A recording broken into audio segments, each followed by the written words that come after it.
Kalau yang kami hormati, Ibu Nur Santi dan para pejabat BSSN serta rekan-rekan pegawai BSSN yang berbahagia. Alhamdulillah pada hari ini kami diberikan kesempatan untuk memberikan sosialisasi layanan yang ada pada Biro SDM. Tolong di share screen ini, Mas Kemal. Jadi nomor 1.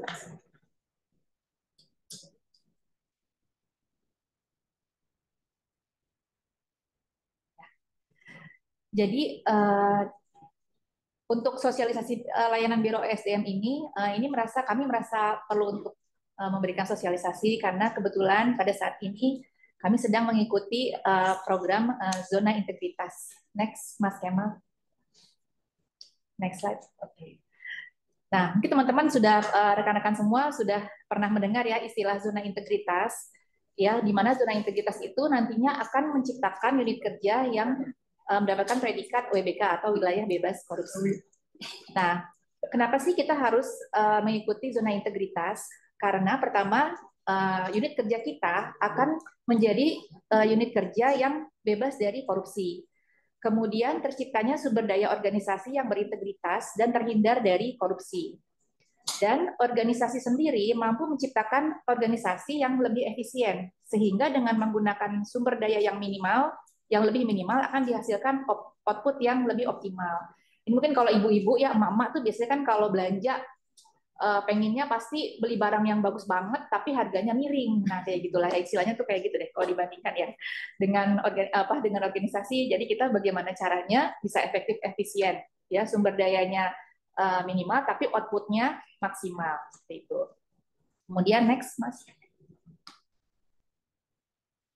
Ya.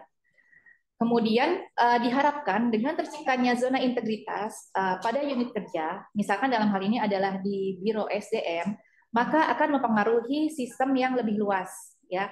Jadi unit-unit kerja lainnya menjadi termotivasi untuk juga ikut mengikuti program zona integritas, sehingga ketika zona integritas itu semakin banyak dimiliki oleh unit-unit kerja di sebuah kementerian atau lembaga, maka otomatis lembaga tersebut atau kementerian tersebut dapat memberikan pelayanan yang lebih baik, yang profesional, dan tentu saja anti gratifikasi atau anti korupsi.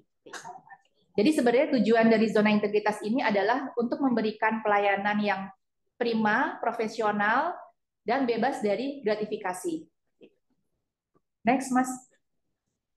Kemudian dalam rangka mendukung program zona integritas, Biro ESDM juga sedang mengikuti proses sertifikasi ISO 9001 dan ISO 37001. Nah, untuk ISO 9001 ini tentang manajemen mutu, di mana sistem yang ada di Biro ESDM nanti akan terdokumentasi dengan rapi, dengan baik, sehingga layanan-layanan yang diberikan menjadi layanan yang prima dan profesional. Kemudian untuk ISO 37001 ini tentang sistem manajemen anti suap. Nah, jadi dengan 37001 ini kami memastikan bahwa semua layanan di Biro OSDM itu bebas dari gratifikasi atau dari suap. Sehingga Bapak Ibu jika nanti misalkan mendapatkan layanan dari kami, kemudian ada yang minta uang atau sebaliknya Bapak Ibu pengen ngasih nih, ingin memberikan sesuatu, nah itu tidak perlu karena itu tidak sesuai dengan ISO 37001. Jadi semua layanan yang diberikan oleh Biro OSDM sifatnya adalah gratis karena dibiayai oleh negara. Kemudian kami lanjutkan dengan layanan-layanan yang ada di Biro OSDM. Pertama adalah layanan pencantuman gelar akademik, ya. Kemudian ada layanan review SOP, layanan asistensi pendampingan dan penyusunan SOP, layanan cuti, layanan surat keterangan kepegawaian. Kemudian ada layanan legalisasi dokumen, ada layanan kepangkatan. Nah, mungkin layanan kepangkatan ini ya yang kemungkinan bisa ada terjadi gratifikasi ya. Jadi kan kadang wah biar prosesnya cepat gitu ya. Biar prosesnya cepat, mungkin kalau di tempat lain ya, bukan di sini. Itu biar naik ke pangkat nih Pak, saya biar cepat ini bayar ya sekian, baik dari sisi si kepegawaiannya maupun dari orang yang akan naik pangkat. Maksudnya biar cepat gitu ya. Nah, untuk di Biro OSDM sendiri Bapak Ibu tidak perlu membayar sejumlah uang ataupun kami meminta sejumlah uang kepada Bapak Ibu. Semuanya diberikan secara gratis, sekali lagi karena sudah dibiayai oleh negara. Ya, kemudian ada layanan konsultasi di mana Bapak Ibu juga bisa konsultasi terkait kinerja, karir ya. Jadi kalau misalkan bingung nih, saya bagusnya pengen jabatan fungsional, tapi yang seperti apa ya? Nah itu bisa menghubungi kami ya, dan juga bisa menggunakan bot Sinawai untuk Bapak Ibu bertanya ya tentang gimana nih SIASN misalkan, kok terus kinerja saya kok tidak bisa diakses dan sebagainya. Nah itu bisa ditanyakan juga di bot Sinawai. Selain juga untuk berkonsultasi. Kemudian ada juga jaminan kesehatan, layanan jaminan kesehatan seperti misalnya BPJS ya, itu juga gratis dari kami. Kemudian layanan jaminan pensiun dan hari tua.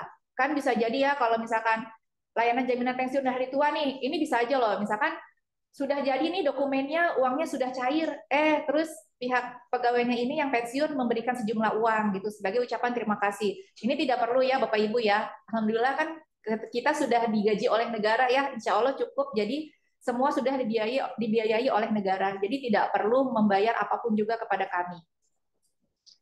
Kemudian selain itu juga ada layanan pembuatan kartu istri atau kartu suami. Kemudian ada layanan mutasi keluarga, layanan asistensi pendampingan LHKPN, kemudian ada layanan penilaian potensi dan kompetensi. Nah, ini juga nih ya, ini juga termasuk yang rawan-rawan juga nih ya.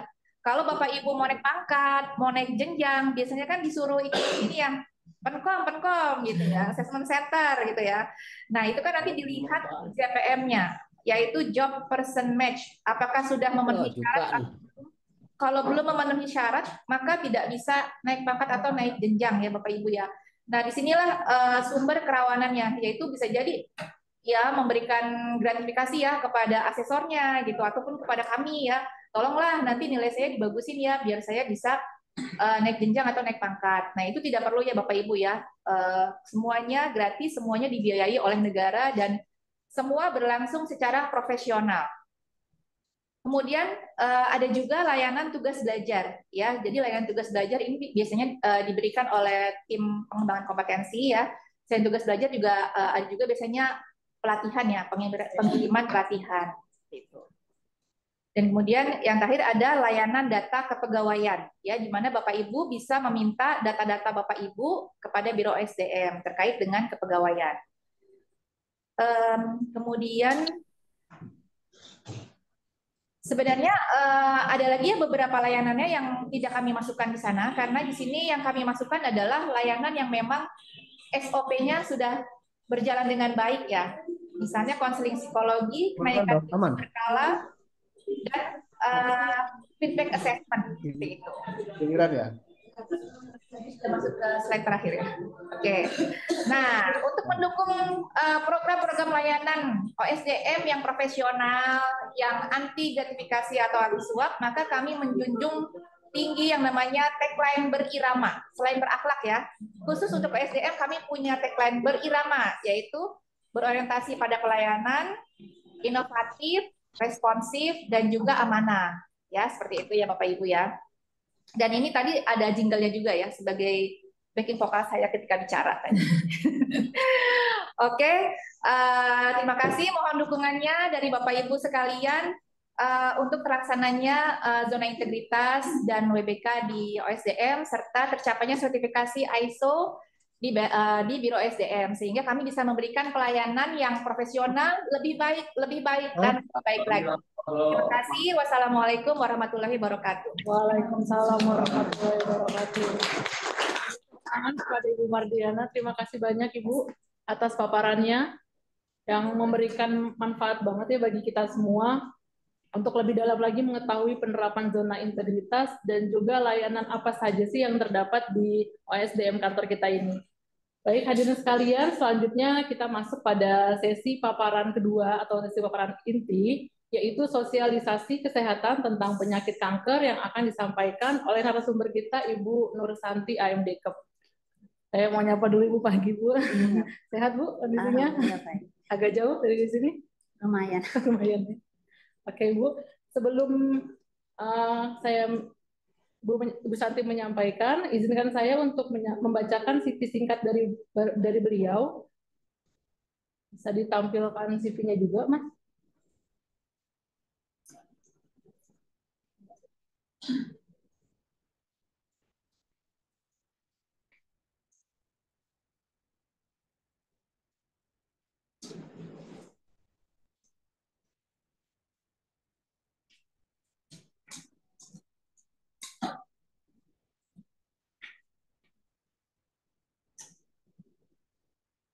Baik, saya bacakan saja.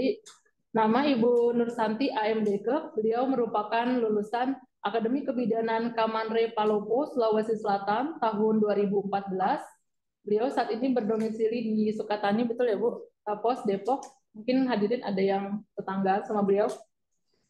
Pengalaman pekerjaan beliau sebagai bidan di Pustu Ponjalae atau Puskesmas Pembantu Ponjalae pada tahun 2014 sampai 2015. Kemudian menjadi konsultan Lembaga Kanker Indonesia dari tahun 2016 sampai saat ini. Beliau sudah melintang memberikan sosialisasi di kantor-kantor pemerintahan, rumah sakit Atang Sanjaya, gereja-gereja, pura, vihara, universitas, sekolah-sekolah, dan lain sebagainya. Banyak sekali pengalaman narasumber kita pada hari ini ya. Sudah tidak sabar kan rasanya untuk menggali banyak informasi dari beliau. Tapi sebelumnya saya ada sedikit pantun lagi ya. Jalan-jalan ke kota Roma. Jangan lupa pakai alas kaki. Mari kita simak bersama presentasi Bu Nursanti dari LKI. Ibu Nursanti AMDK, waktu dan tempat kami silakan. Silakan Bu. Ini saya bisa Boleh, silakan. Cek kamu.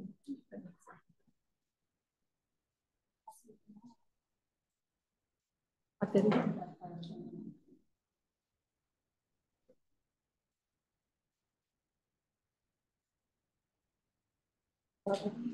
Kurang nggak salah bisa.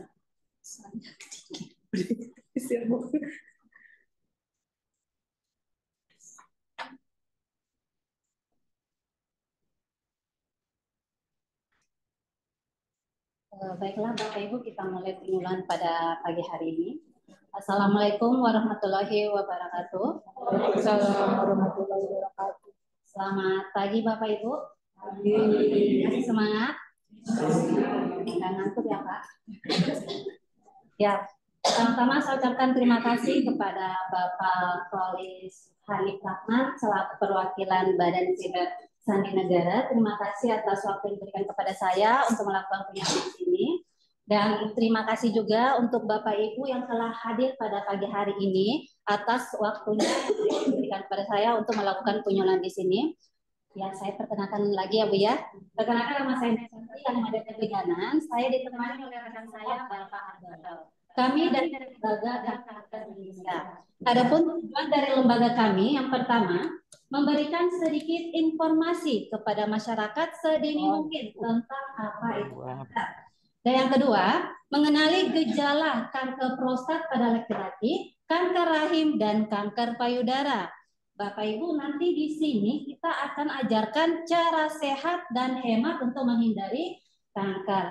Bapak Ibu, di sini ada data yang kami terima dari rumah sakit, di mana angka kematian kanker ini setiap tahunnya itu meningkat. Karena kenapa? Karena kurangnya informasi yang didapatkan oleh masyarakat tentang penyakit kanker. Untuk itu Bapak Ibu kami melakukan penyuluhan seperti ini agar masyarakat sadar melakukan pencegahan sedini mungkin. Karena kenapa? Karena di setiap tubuh manusia ada sel kankernya. Jadi sel kanker di tubuh kita ini sewaktu-waktu bisa aktif kalau kita tidak melakukan pencegahannya sedini mungkin. Nah, baiklah Bapak Ibu, di sini ada timbul pertanyaan, apa itu kanker? Ada yang tahu Bapak Ibu kanker itu apa? Kantong kering ya Bu ya. Nah, istilah kantong kering ini bisa juga kita benarkan ya Bu ya. Karena kenapa? Baik artis, pejabat, orang kaya manapun kalau dia sudah terkena kanker pasti mengeluarkan biaya yang sangat mahal. Mulai dari puluhan juta, ratusan juta, bahkan miliaran. Sampai aset-aset yang kita punya ini Bapak Ibu bisa habis terjual untuk pengobatan.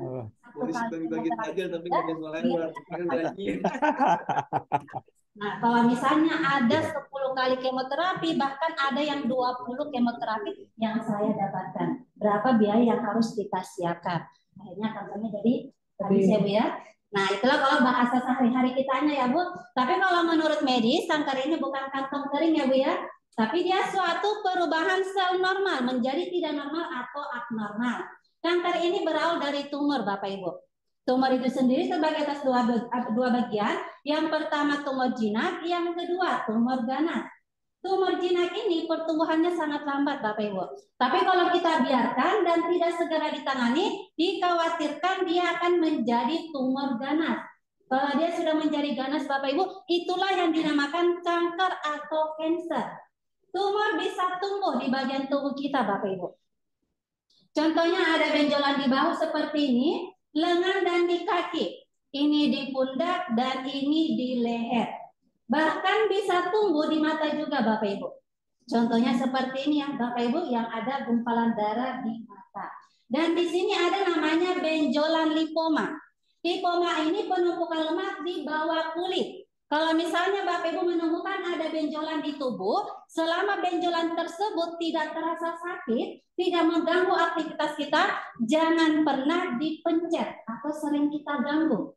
Semakin kita ganggu benjolan tersebut akan merangsang akarnya. Dia bisa tumbuh lebih dari satu nantinya Bapak Ibu. Ini proses pengangkatannya seperti ini dan ini yang sudah berhasil kita angkat. Jadi seperti ini nanti hasil yang diangkat ya Bapak Ibu. Nah Bapak Ibu, di sini ada pasien yang saya temukan penderita tumor di dada. Dan ini tumornya yang sudah ganas, jadi harus dilakukan operasi dan seperti inilah hasilnya Bapak Ibu. Nah kita memasuki faktor pemicu kanker apa saja. Yang pertama genetik atau keturunan. Jadi Bapak Ibu, maksudnya di sini jika ada keluarga kita sudah pernah terkena kanker, pasti akan diturunkan ke generasi selanjutnya. Apakah dari anaknya nanti atau dari cucunya. Jadi Bapak Ibu bukan harta dan warisan bisa diturunkan ya Bu ya, tapi penyakit juga, contohnya penyakit kanker ini. Dan yang kedua, faktor kimia atau fisika. Faktor kimia di sini contohnya seperti polusi udara. Asap yang paling dekat sama kita Ibu, asap apa? Asap rokok, asap kendaraan, dan asap pabrik. Jadi asap seperti itu yang harus kita hindari ya Bapak Ibu untuk mencegah terjadinya penyakit kanker. Yang kedua fisika. Fisika di sini pancaran gelombang elektromagnetik yang dipancarkan di benda-benda canggih. Contohnya apa Bapak Ibu? Handphone. Penggunaan telepon lebih dari 2 jam itu bisa memicu terjadinya kanker otak dan kanker pada mata. Memang belum sekarang kita rasakan adanya tanda dan gejala nanti. Tapi kalau misalnya Bapak Ibu sambil dicas handphonenya digunakan untuk menelpon, radiasinya ini 1000 kali lipat dan lebih cepat kita bisa terkena kanker.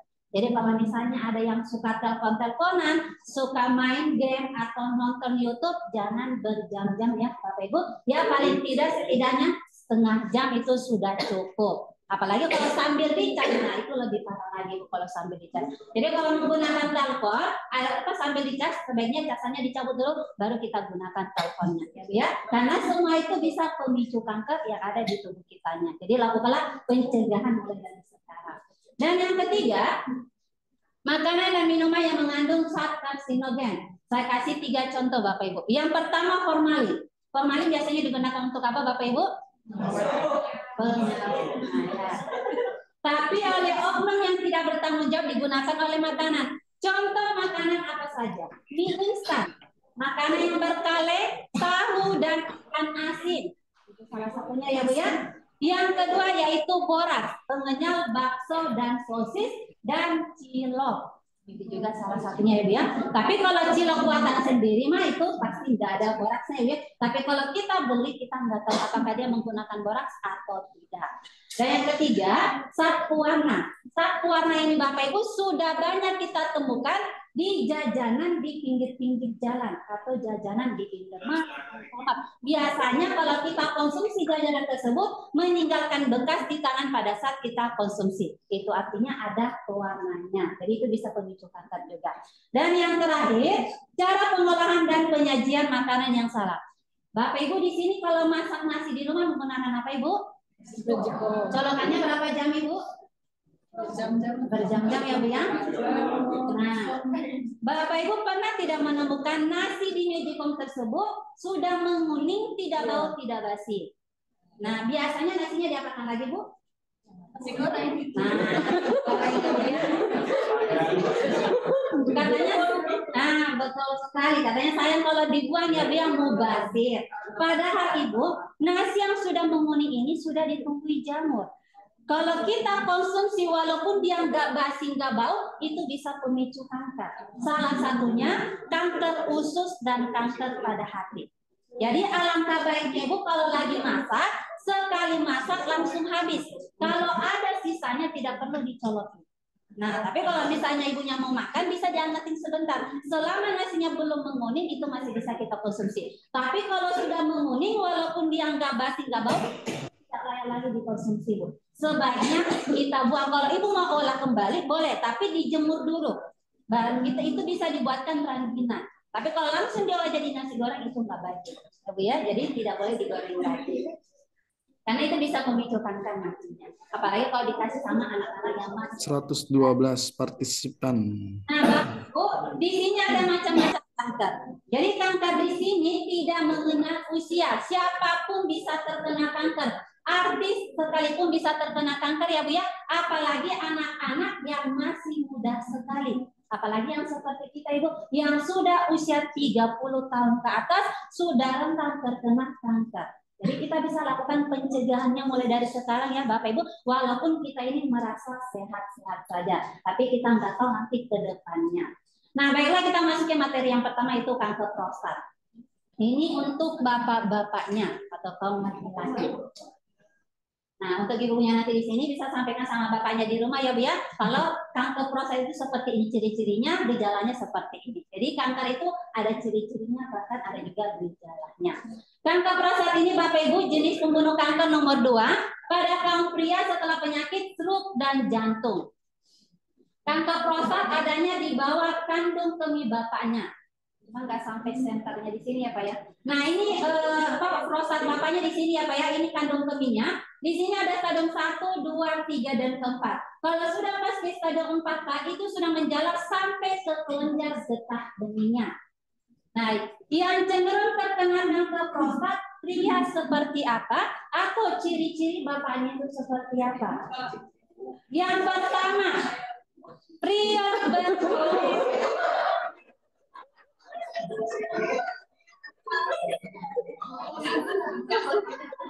Gimana Pak? Aman Pak di sini? Tapi kalau ada yang merasa kulitnya hitam, jangan langsung minder ya Pak ya. Karena yang dimaksud pria berkulit hitam di sini Pak, hanya ada di ras Negroid saja orang Afrika sana. Karena kenapa? Pigmen kulitnya berbeda dengan orang Indonesia Pak.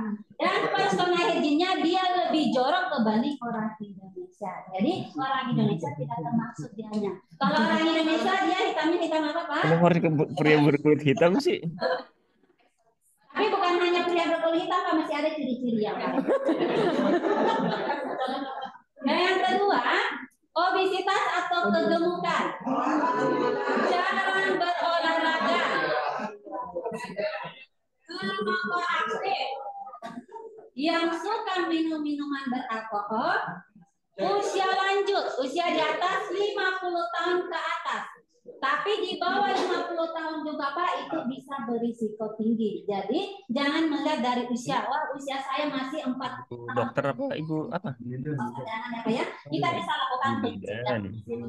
Usia tua baru terdapat gejala-gejalanya. Nah, yang selanjutnya terpapar infeksi virus HPV, Human Papilloma Virus atau penyakit Nur Santi, Lembaga Kanker Indonesia.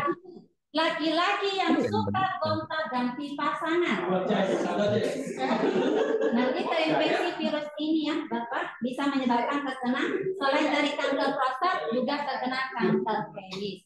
Dan yang terakhir,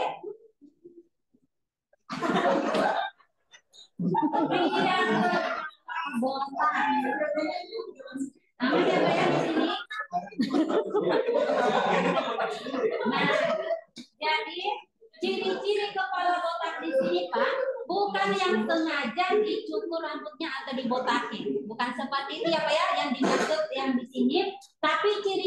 seperti ini. Nanti rambut bapaknya bagian depan sampai tengah-tengahnya itu akan mengalami penipisan dulu. Nah, perlahan-lahan akan habis rambutnya, Pak. Jadi seperti botak halus. Dia akan mengalami kerontokan perlahan-lahan. Nah, jadi depan sampai tengahnya saja dia mengalami kebotakan. Kiri, kanan, sama belakang itu tidak. Cuma depan sampai tengahnya rambutnya bakalan habis nantinya. Nah, karena kenapa? Karena ada salah satu hormon bapaknya yang mengalami gangguan, yaitu hormon testosteronnya.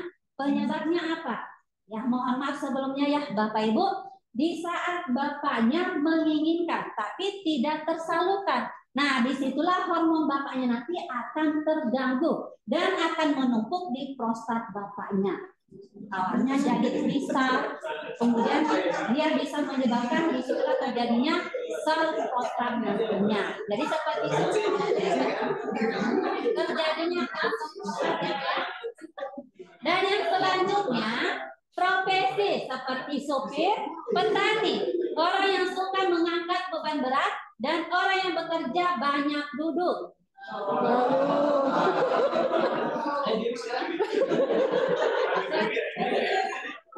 Contohnya orang-orang kantoran, tukang jahit, operator, admin. Jadi kalau misalnya bapaknya di sini kebanyakan duduk di saat bekerja, bapaknya harus sering jalan, sering berdiri. Karena kenapa? Nanti bisa menyebabkan terasa sakit di bagian belakang bapaknya, sampai di pinggul dan pergelangan pahanya akan terasa sakit.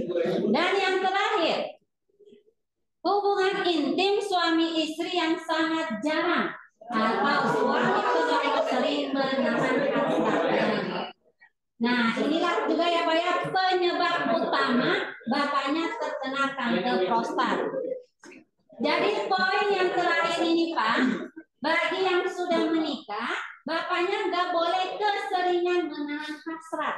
Karena bisa menyebabkan sel sperma ini nantinya akan menumpuk di prostat bapaknya. Jadi memang di saat bapaknya menginginkan itu memang harus dikeluarkan, jangan ditahan-tahan. Karena bisa menyebabkan bapak terkena kanker prostat nantinya. Nah,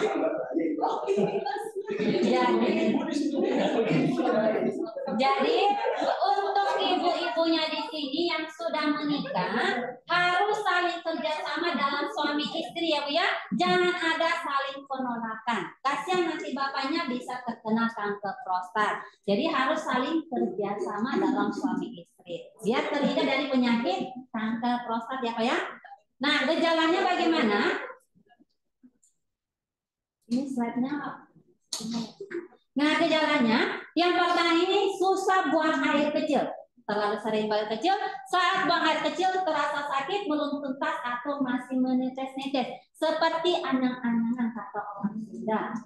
Yang kedua, sering sakit di bawah perut atau turun perut, sakit di bawah punggung, dan sering sakit di pergelangan paha. Nah, gejala yang kedua ini bagi laki-laki kalau lagi bekerja kebanyakan duduk, nanti akan terasa sakit mulai di bagian bawah perut bapaknya sampai tembus ke belakang dan di pergelangan paha akan terasa sakit juga. Dan yang terakhir, adanya darah bercampur air seni atau hematuria. Jadi Pak, untuk ketiga gejalanya ini sama dengan penyakit diabetes, sering buang air kecil pada malam hari. Infeksi saluran kemih, mengeluarkan darah pada saat bapaknya buang air kecil. Dan batu ginjal, terasa sakit pada saat bapaknya buang air kecil. Untuk memastikan nanti apakah terdapat gejala kanker prostat atau penyakit yang saya sebutkan tadi, Bapak boleh lakukan pendeteksiannya dengan cara tes PSA atau colok debu DRE. Silahkan lakukan di rumah sakit, karena kalau di puskesmas belum ada Pak. Jadi lakukan nanti cara mendeteksi kanker prostat dengan cara tes PSA.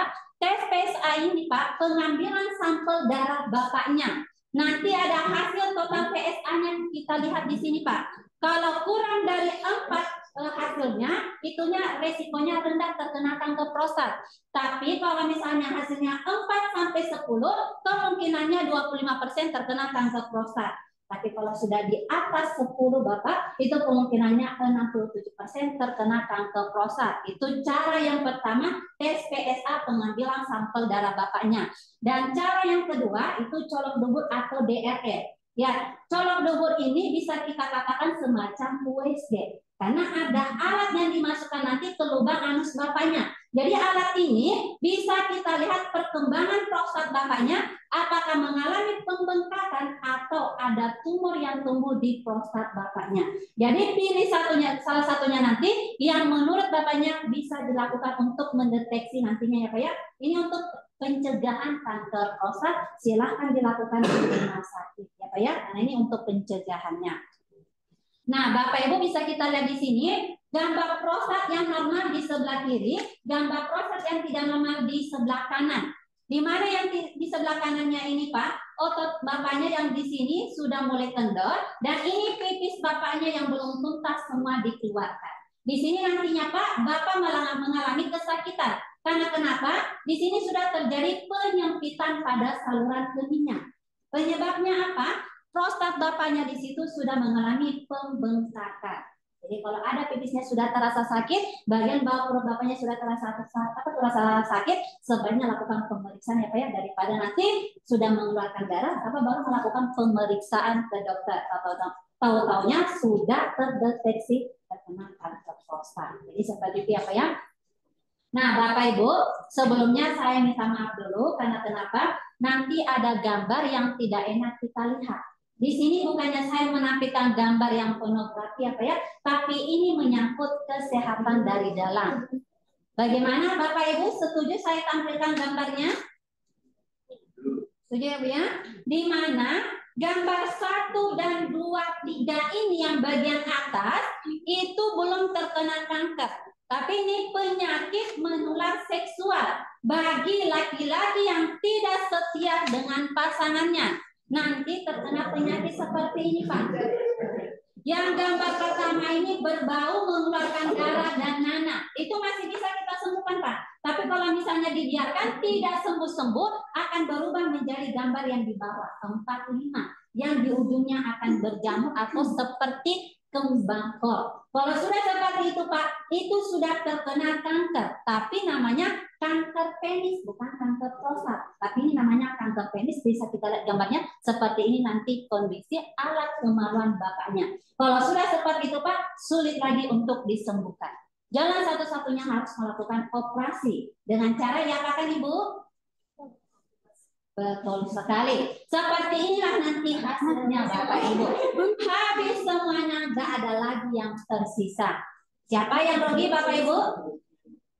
Bapaknya. Dua-duanya. Rugi Bapaknya, rugi juga ibunya. Jadi seperti itulah namanya penyakit kanker ya Bapak Ibu. Jadi lakukanlah pencegahannya mulai dari sekarang. Walaupun kita merasa sehat-sehat saja, tapi kita nggak tahu nanti ke depannya apakah nanti bisa menyebabkan sel kanker ini aktif atau tidak nantinya. Nah, sekarang kita masuki ke waspada kanker serviks. Ini untuk ibu-ibunya lagi. Kenapa dikatakan waspada itu? Karena si kanker serviks ini dia pembunuh nomor 2 pada kaum wanita setelah penyakit kanker payudara. Jadi yang nomor 1 bagi ibunya itu kanker payudara. Nah, Bapak Ibu, di sini kita bisa lihat Ibu gambar rahim ibunya. Di rahim ini ada 3 tempat yang bisa terkena kanker. Yang pertama di leher atau serviks di bagian bawahnya ya Bu ya.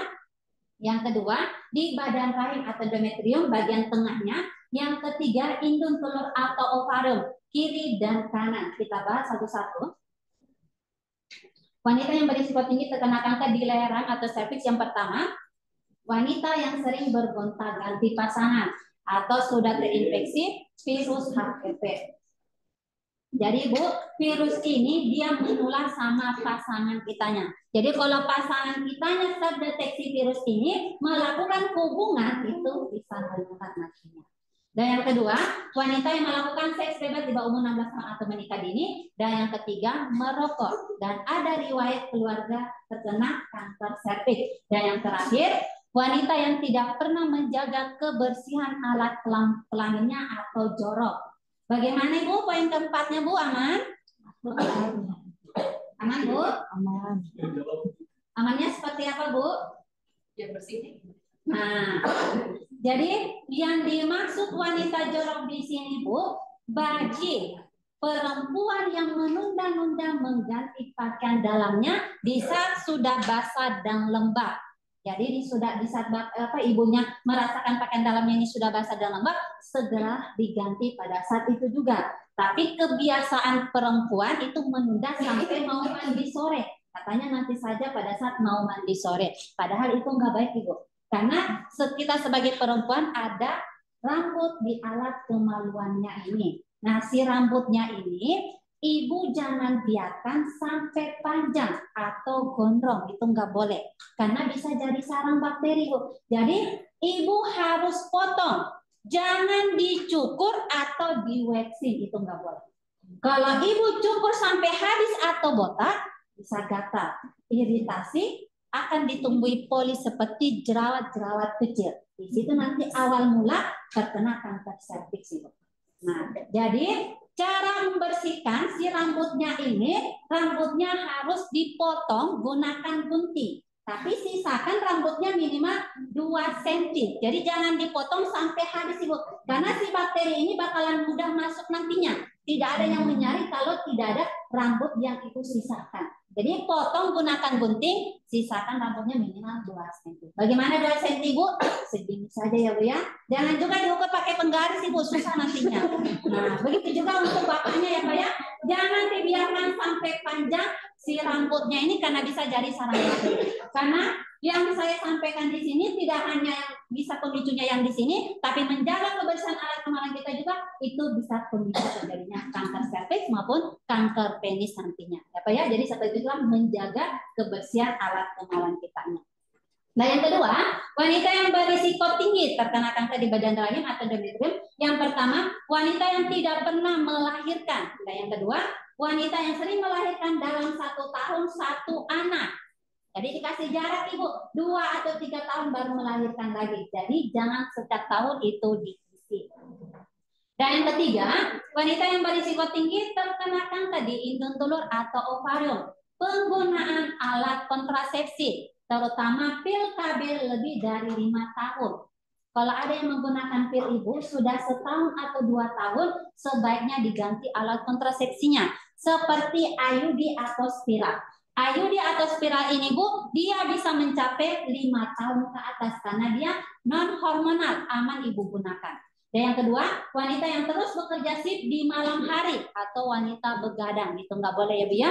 Dan yang ketiga, nah menstruasi yang jarang atau haid yang tidak teratur. Nah inilah menyebabkan kalau misalnya ibunya keseringan begadang, menstruasi kita ini akan terganggu nanti. Jadi tidak lancar sirkulasi darah ibunya.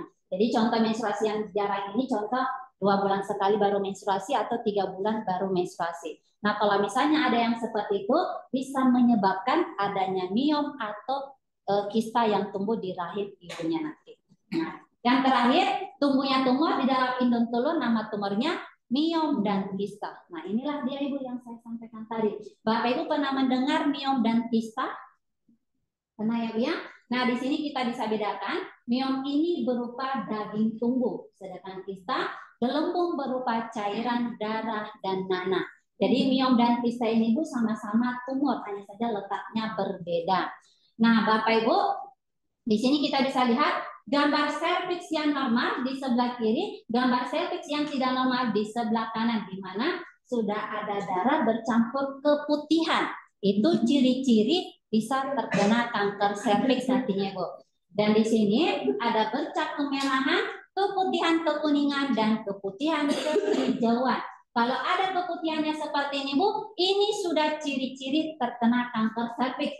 Atau ada keputihannya berwarna kecoklatan, itu sudah arah ke kanker serviks. Jadi jangan ditunda-tunda lagi, segera lakukan pemeriksaan. Karena namanya penyakit kanker, Ibu, untuk stadium 1 dan 2 ini tidak terdeteksi biasanya. Nah, biasanya kalau kita melakukan pemeriksaan, sudah divonis terkena kanker, tahu-taunya sudah stadium 3. Jadi kalau ada keluhan di tubuh kitanya, apa salahnya kita lakukan pemeriksaan, biar jangan dibiarkan. Jadi lebih baik kita lakukan pencegahan yang namanya penyakit kanker ini. Nah, di sini ada gambar rahim, Ibu. Jadi rahimnya sudah diangkat. Jadi seperti ini namanya terkena kanker rahim ya, Bu ya. Ini akibat wanita jorok tadi kurang kebersihannya. Akhirnya ditumbuhi polis seperti jerawat-jerawat kecil. Nah, biasanya kalau ada jerawat kecil di alat kemaluan kita ini gatal. Kalau gatal jangan pernah diganggu atau digaruk. Kalau misalnya ibu garuk bisa pecah nanti seperti gambar yang ini. Kalau dibiarkan akan berkembang nantinya ibu. Masih dibiarkan lagi tidak diobati, habislah alat kemaluan kitanya. Jadi inilah tadi akibat wanita jorok kurang kebersihannya. Jadi kanker serviks tidak hanya dari dalam tapi bisa juga dari luar akibat wanita jorok tadi. Nah, Bapak Ibu, di sini ada gambar rahim yang normal di sebelah kanan, gambar rahim yang tidak normal di sebelah kiri. Di mana yang tidak normalnya Ibu sudah ditumbuhi kista dan kistanya sudah pecah di ovarium. Nanti perut pasien akan membesar seperti ibu hamil.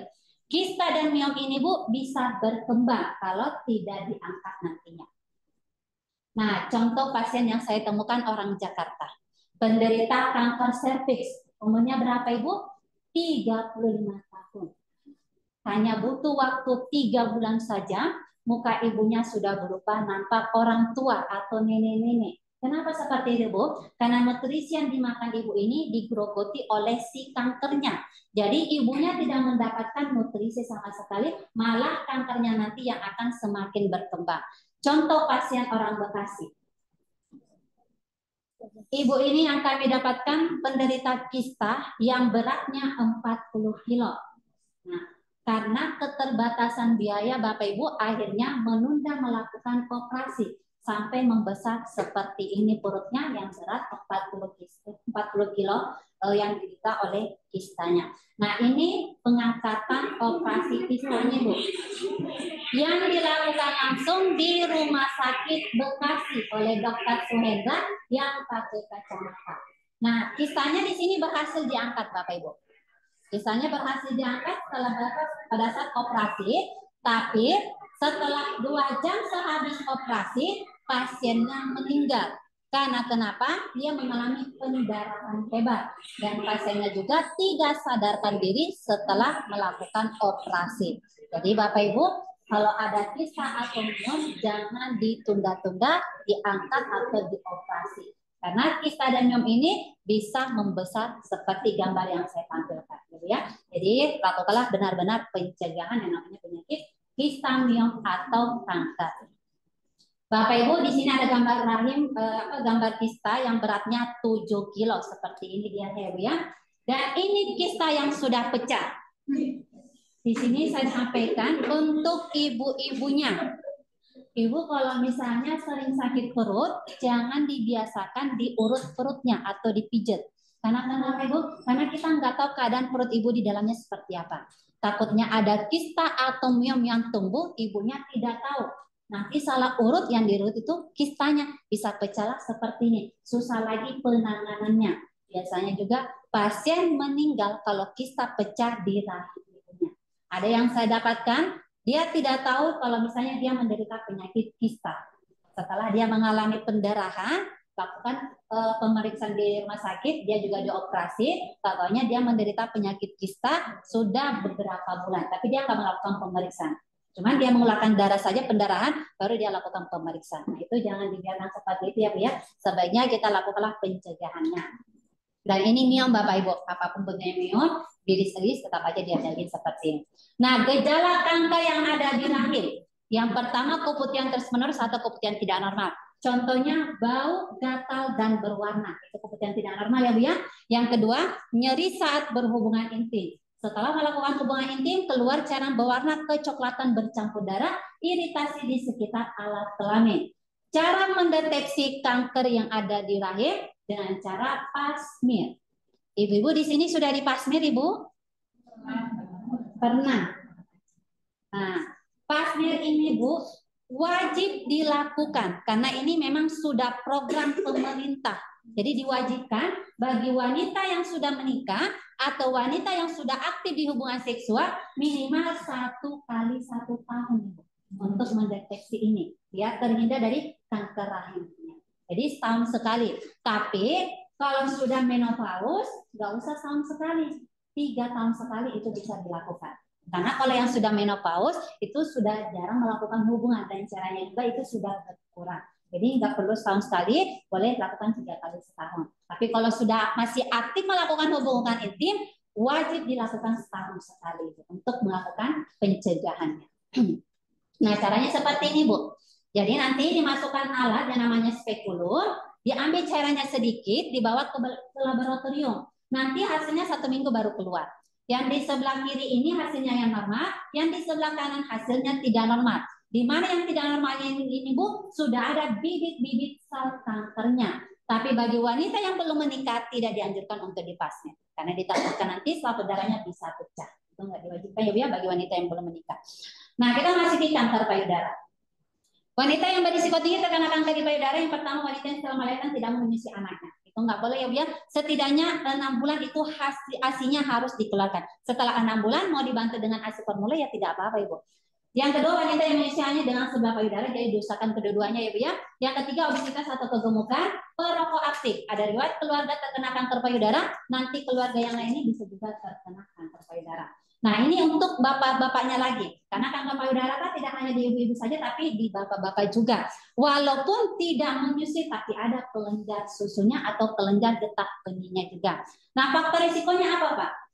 Yang pertama, perokok aktif. Yang kedua, yang suka minum minuman beralkohol atau minuman yang bersoda. Contoh, Pepsi, Coca-Cola, Fanta, dan Sprite. Kenapa minuman seperti ini, Pak, bisa memicu terjadinya kanker payudara pada bapaknya? Karena sel kanker di tubuh kita ini sukanya yang manis-manis, Pak.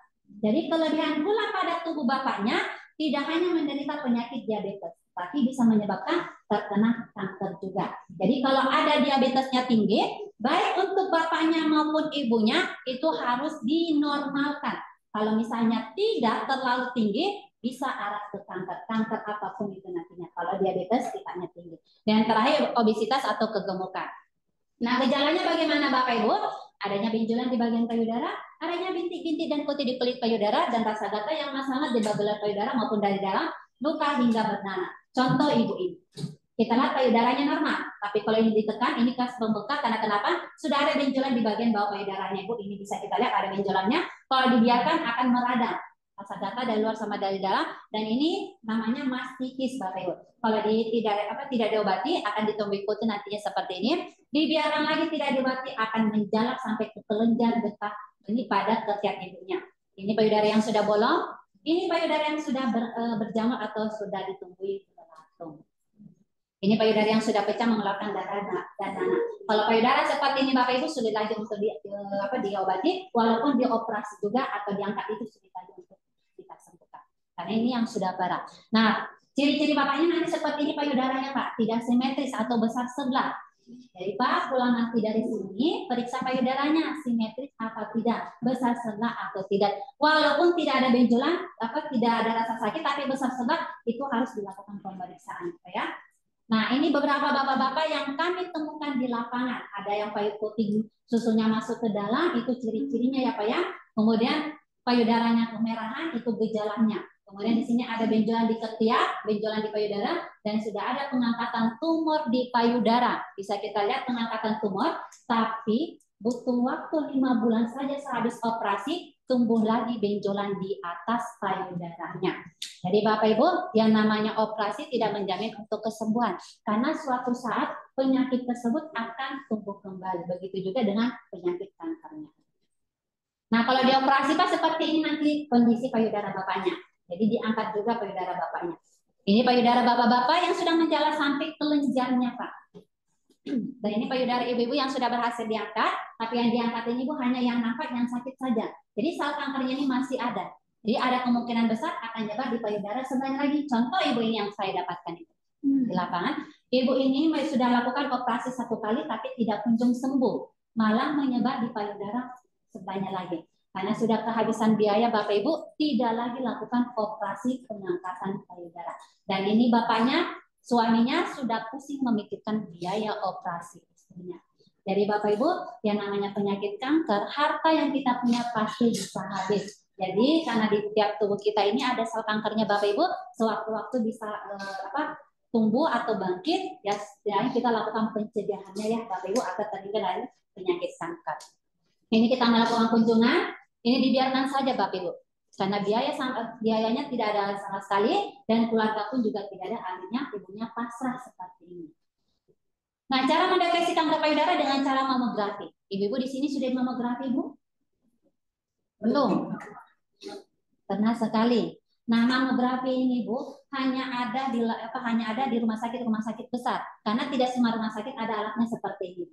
Jadi, ibunya boleh lakukan nanti pemeriksaan ini untuk mendeteksi apakah terdapat ada bibit sel kanker di payudara ibunya atau tidak. Caranya nanti dijepit payudara ibunya, ini terasa sakit dan nyeri sedikit pada saat payudara ibunya dijepit. Tapi hasilnya sangat akurat, Ibu. Hasil yang normal di sebelah kiri, hasil tidak normal yang di tengah, dan hasil yang ada sel kankernya di sebelah kanan. Itu sudah terdapat ada sel kanker payudara di payudara ibunya. Jadi ibu-ibu, kalau ada payudara ibunya terasa sakit, nyeri, ibu periksa sendiri menggunakan tangan ibunya dengan cara melakukan skema sadari. Tapi tidak ada apa-apanya, tidak ada benjolannya, tapi kok terasa sakit dan nyeri. Sebaiknya lakukan pemeriksaan ini, Bu, untuk mendeteksi apakah terdapat ada bibit sel kanker di payudara ibunya atau tidak. Karena kanker payudara tidak selamanya diawali ada benjolan, tapi rasa sakit dan nyeri juga itu bisa menyebabkan adanya sel kanker tumbuh di payudara ibunya.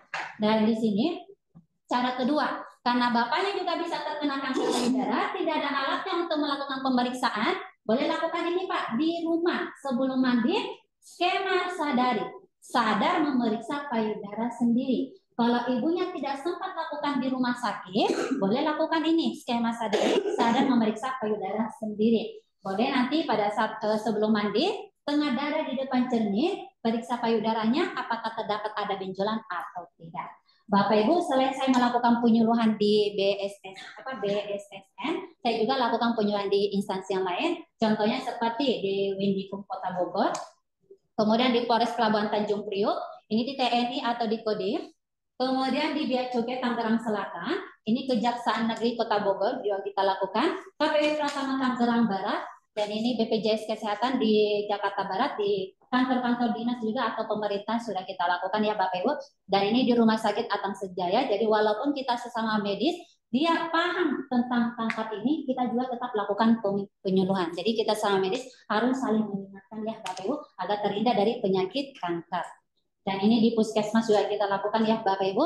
Dan di gereja-gereja juga, kemudian di pura, dan ini di vihara dan di universitas atau kampus, dan LDII atau majelis taklim juga kita lakukan, dan di kantor camat atau di kelurahan juga kita lakukan ya Bapak Ibu. Jadi skema sadarinya seperti ini nantinya Bapak Ibu. Bapak Ibu boleh lakukan di rumah sebelum mandi, sesudah mandi juga nggak apa-apa. Mau berdiri, mau duduk, mau tidur juga nggak apa-apa Ibu. Yang penting diperiksa payudaranya agar terhindar dari penyakit kanker. Nah sekarang kita masuki materi yang terakhir Bapak Ibu. Di sini kita akan melakukan pencegahannya. Pencegahan di sini ada dua cara Bapak Ibu. Pilih nanti salah satunya yang bisa dilakukan di rumah. Setuju tidak Bapak Ibu mencegah lebih daripada mengobati? Nah kalau setuju Bapak Ibu harus siap lakukan di rumah ya Bu ya. Nah yang pertama ini preventif dari luar. Lakukan pola makan yang sehat dan teratur. Konsumsi makan yang berserat tinggi seperti buah dan sayur. Hindari makanan yang berlemak tinggi seperti daging dan jeruan. Hindari makanan yang mengandung zat karsinogen atau pengawet. Lakukan olahraga secara teratur. Berhenti merokok. Dari ke-6 poinnya ini Bapak Ibu, poin yang paling sulit Bapak Ibu hindari poin keberapa?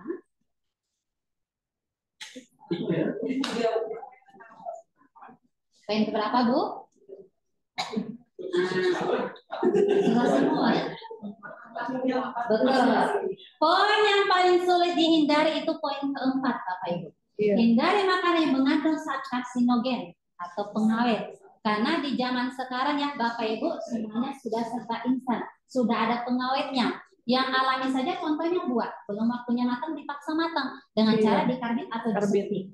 Contoh yang kedua, yang sering Ibu gunakan kalau lagi masak di rumah. Micin, betul sekali ya Bu ya. Dari micin atau salsa ini sebaiknya jangan digunakan kalau lagi masak. Karena si micin atau salsa takutnya nanti itu bisa membangunkan sel kanker di tubuh Bapak Ibunya. Jadi walaupun di rumah nih ibu tidak gunakan, tapi kalau misalnya ibunya tidak masak di rumah, jajannya di luar, kita nggak tahu ya Bu ya, berapa banyak yang dia gunakan si penyedap rasa ini. Jadi preventif dari luar ini Bapak Ibu memang sulit kita hindari. Saya pun untuk untuk penyedap ini memang sulit saya hindari. Tapi tidak perlu khawatir. Ada yang secara dari dalam Bapak Ibu. Dengan cara lakukan suntik imunisasi kekebalan tubuh. Suntiknya dilakukan 3 kali selama 3 bulan. Ada yang tahu Bapak Ibu biaya 1 kali suntiknya? Ada yang tahu berapa harganya? Berapa Ibu Pak? 3 juta? Biaya 1 kali suntiknya ini sekitar 1.500.000. Dikali 3 berapa Bapak Ibu? 4,5. Mahal murah tidak Bapak Ibu? Murah bagi ada uangnya ya Bu ya. Tapi kalau misalnya untuk nggak ada dananya pasti ini mahal. Nah, Bapak Ibu kalau misalnya ada melakukan suntik vaksinnya ini, kalau untuk bapak-bapak agar terhindar dari penyakit menular seksual bisa bisa tanyakan di rumah sakit suntik HPV, kuman papiloma virus. Begitu juga untuk ibunya juga kalau misalnya ibu melakukan suntik HPV agar terhindar dari penyakit menular seksual. Tapi kalau ibu melakukan pencegahan penyakit kanker serviks atau kanker rahim, boleh ditanyakan di puskesmas namanya Gardasil atau Cervarix. Suntik vaksin suntik Gardasil Cervarix ini untuk pencegahan kanker rahim atau kanker serviks. Itu berapa tahun untuk pencegahannya? 1 tahun ke depan. Lakukan 3 kali suntiknya nanti itu pencegahannya selama 1 tahun. Begitu juga suntik HPV, baik untuk ibu bapaknya maupun ibunya nanti. Nah, Bapak Ibu, kalau masalah harga 4,5 itu biasanya relatif ya Bu. Ada yang mengatakan mahal, ada yang mengatakan murah. Saya tuh yang 4,5 ini mahal. Karena cuma hanya 1 kanker yang dicegah. Kalau 4,5 juta ini semua kanker, nah ini baru dikatakan murah. Tapi kalau misalnya ada yang mengatakan ini mahal, mau tidak Bapak Ibunya yang secara gratis dan hemat? Mau Pak Ibu? Oh. Sanggup Ibu lakukan di rumah? Sanggup ya Pak ya? Kalau misalnya sanggup, saya akan terapkan nantinya. Yang penting dilakukan di rumah. Nah, di mana nanti Bapak Ibu di sini saya akan menyarankan atau konsumsi atau manfaatkan yang namanya tumbuhan alami yang ada di sekitar di rumah kitanya. Sebenarnya sih banyak, cuma yang dapat zat anti kanker yang lebih tinggi hanya ada 3 yang kami dapatkan. Nah, kita tahu dulu nama zatnya apa? RIP, ribosat binatang protein. Jadi tumbuhan ini sudah mengandung zat anti kanker, sudah ada penelitiannya oleh Profesor Dr. Sedikit awal yang cuma judul problem sudah banyak dikonsumsi oleh masyarakat sebagai pendamping kemoterapi. Jadi kalau ada yang sedang menjalankan kemoterapi, saya sarankan dampingi tumbuhan yang saya jelaskan nantinya Bu. Karena si tumbuhan ini yang kalau kemoterapi kita tahu sendiri efek sampingnya seperti apa ya Bu ya. Karena dia mematikan sel baik di tubuhnya. Sedangkan tumbuhan nanti ini akan memperbaiki jaringan yang rusak yang habis kemoterapinya. Makanya saya sarankan bagi yang sedang melakukan kemoterapi, konsumsi tumbuhannya. Nah, kita tahu dulu nama fungsi dari tumbuhan fungsi dari tumbuhannya apa saja. Yang pertama, dia mampu memblokir pertumbuhan sel kanker, mampu menonaktifkan pertumbuhan sel kanker. Jadi Bapak Ibu, kalau masih konsumsi makanan penyedap rasa di luar sana, makanan yang instan, kalau Bapak Ibu konsumsi tumbuhan yang saya jelaskan nantinya, sel kanker di tubuh kita itu akan diblokir. Jadi tidak aktif. Kalau Ibu konsumsi, tapi kalau tidak dikonsumsi, bakalan aktif juga nantinya. Dan yang terakhir, mematikan sel kanker sampai ke akar-akarnya tanpa merusak jaringan sel normal di sekitarnya. Tumbuhan pertama ini Bapak Ibu. Banyak kan Ibu di sekitar rumah kita ya. Nah, jangan sampai pohonnya mati ya Bu ya. Gitu aja.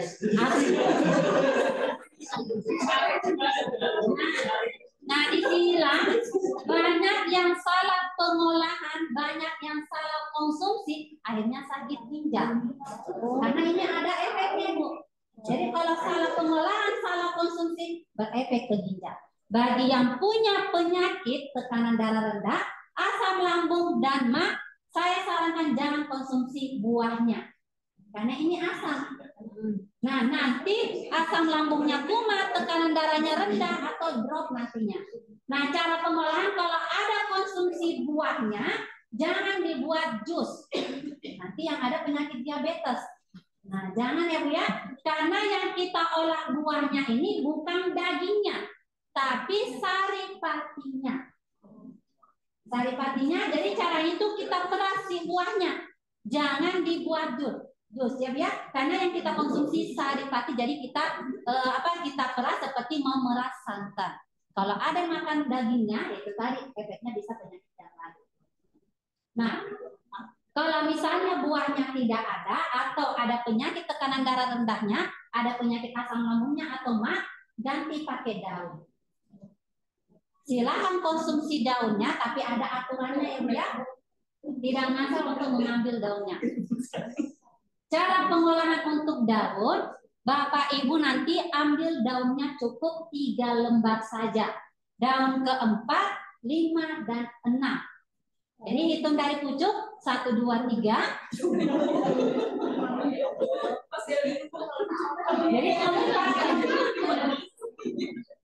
Jadi memang dia prosesnya seperti itu Bu. Jadi kan maunya Bapak Ibunya secara gratis. Ini biarnya yang saya tampilkan Ibu. Nah, kita ambil daunnya cukup 3 lembar saja. Bapak Ibu nanti seduh menggunakan air panas 1 gelas saja. Tunggu airnya berwarna kuning kehijauan yang di sebelah kanan Bapak Ibu. Airnya harus kuning kehijauan. Jangan airnya seperti teh. Kalau airnya seperti teh itu terlalu pekat, tidak baik untuk di ginjal kitanya. Ada yang konsumsi yang airnya seperti teh, badannya panas. Nah itu, kalau misalnya salah pengolahan bisa berefek ke tubuh kitanya. Jadi harus konsumsi nanti kuning kehijauan. Bapak Ibu minum 1 gelas sehari saja selama 12 bulan atau setara dengan 1 tahun. Nah, konsumsi 1 tahun, tapi pencegahannya selama 3 tahun Bapak Ibu. Bagaimana Pak Ibu sanggup tumbuhan pertama? Katanya siap Bapak Ibu. Nah, kalau pohonnya nggak ada, boleh minta sama tetangganya Pak. Kalau daunnya habis, takutnya Bapak Ibunya bosan, tidak perlu khawatir. Ada tumbuhan yang kedua. Saat anti kankernya 50%. Lebih tinggi dibandingkan sirsak Bapak Ibu. Ada yang tahu Pak Ibu, tumbuhan ini apa namanya? Kalau ibu-ibu masalah tumbuh-tumbuhan pasti tahu dianya. Bukan cengkeh. Ada yang tahu? Ya, ya Pak? Apa? Betul. Ini namanya benalu. Tapi benalu yang harus kita cari yang sudah ada saat anti kankernya, benalu yang tumbuh di pohon teh. Adanya di puncak Bogor. Kan biasanya benalu itu banyak tumbuh di pohon mangga, pohon jambu, dan pohon kopi. Tapi di benalu di pohon tersebut, mohon maaf belum ada anti kankernya karena belum ada penelitiannya. Tapi kalau benalu teh yang ada di pohon teh itu sudah ada penelitiannya, itu 50%. Kalau Bapak Ibunya lagi jalan-jalan ke puncak, ada benalu teh yang tidak terawat lagi seperti ini, silahkan diambil. Karena banyak manfaatnya. Orang di sana tidak tahu manfaat dari benalu teh ini. Jadi kalau ada jalan-jalan ke puncak, ada benalu di pinggir jalan yang sudah kering, silahkan diambil Bapak Ibu. Nah nanti diambil yang sudah keringnya, cukup 1 genggam saja. Kita rebus gunakan air 3 gelas. Bapak Ibu tunggu sampai mendidih saja. Jangan dijadikan 3 gelas jadi 1, itu nggak boleh. Jadi sampai mendidih airnya nanti tetap 3 gelas.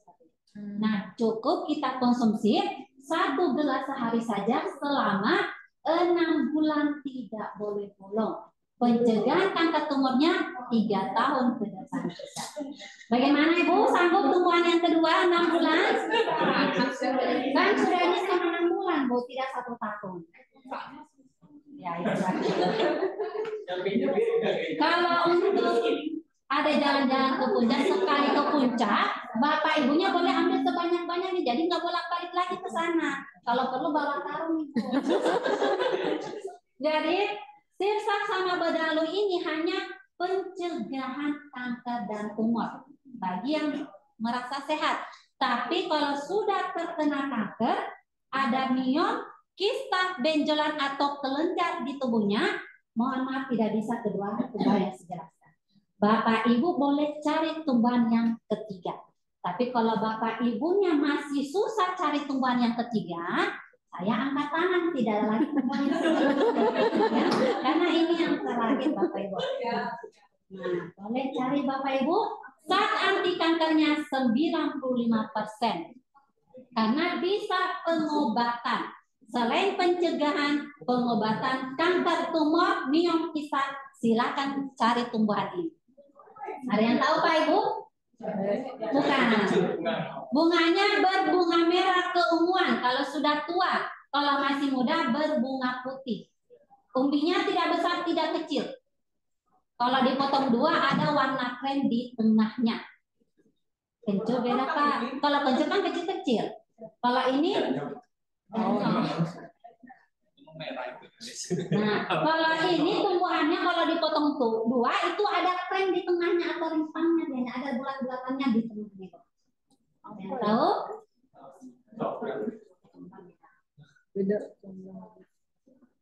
Dan nggak ada lagi yang menjawab? Kalau misalnya ada yang jawab, saya kasih nanti 1 bibit.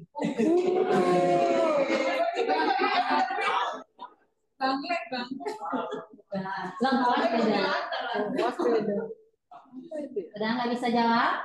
Kalau nggak bisa jawab ya paling orang di kantor ini yang dapat. Nggak ada? Ya kalau untuk dimasak itu nggak ada manfaatnya Bu. Temulawak. Beda. Kalau temulawak umbinya bulat, potong dua warnanya orange. Kecil. Kalau kunyit putih potong dua warnanya putih. Nah, udah nyerah? Tunggu lagi ini.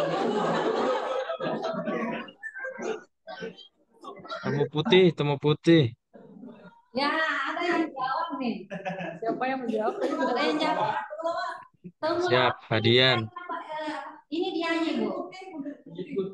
Temulawak ini, kunyit putih ini, tumbuhan di depan ini.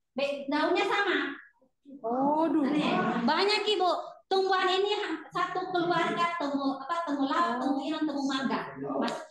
Ini namanya tumbuhan temu putih Bapak Ibu. Beda kunyit putih. Beda Ibu, ini temulawak dia Ibu. Temulawak umbinya besar, potong dua warnanya oranye.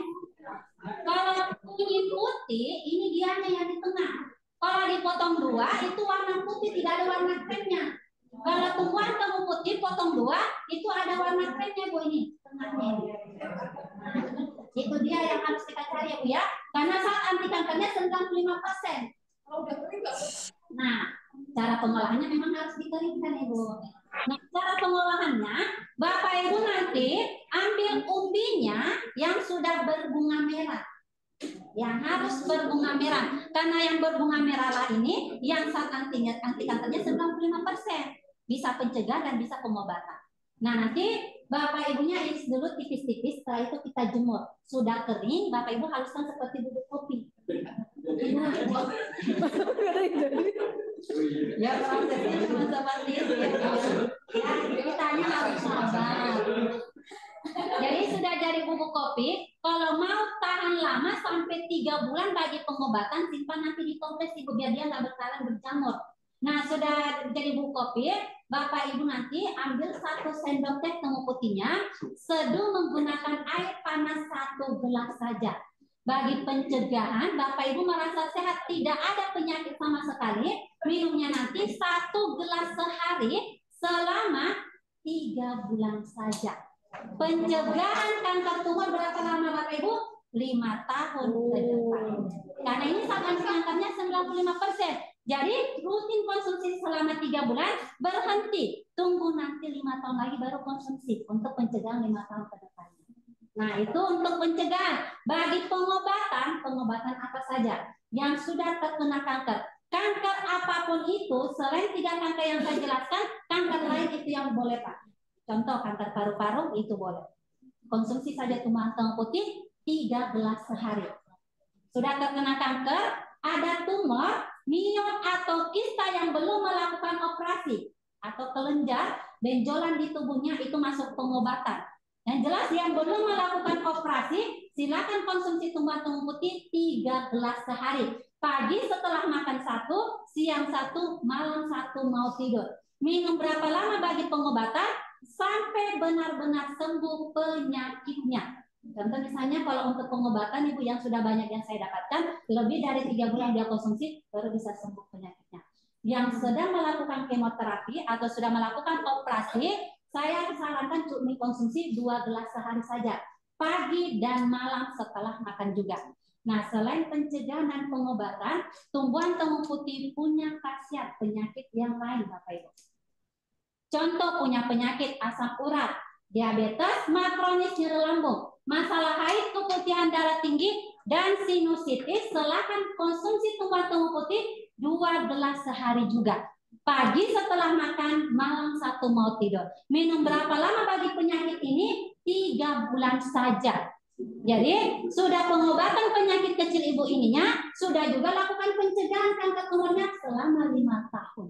Dan masih banyak lagi penyakit-penyakit yang bisa diobati oleh tumbuhan temu putih. Kolesterol, stroke, kelainan rematik batu ginjal, vitalitas, daya tahan tubuh, mengatasi gejala alergi, konsumsi juga 2 gelas sehari saja. Dan ini bibitnya, silakan dicari, Bapak Ibu.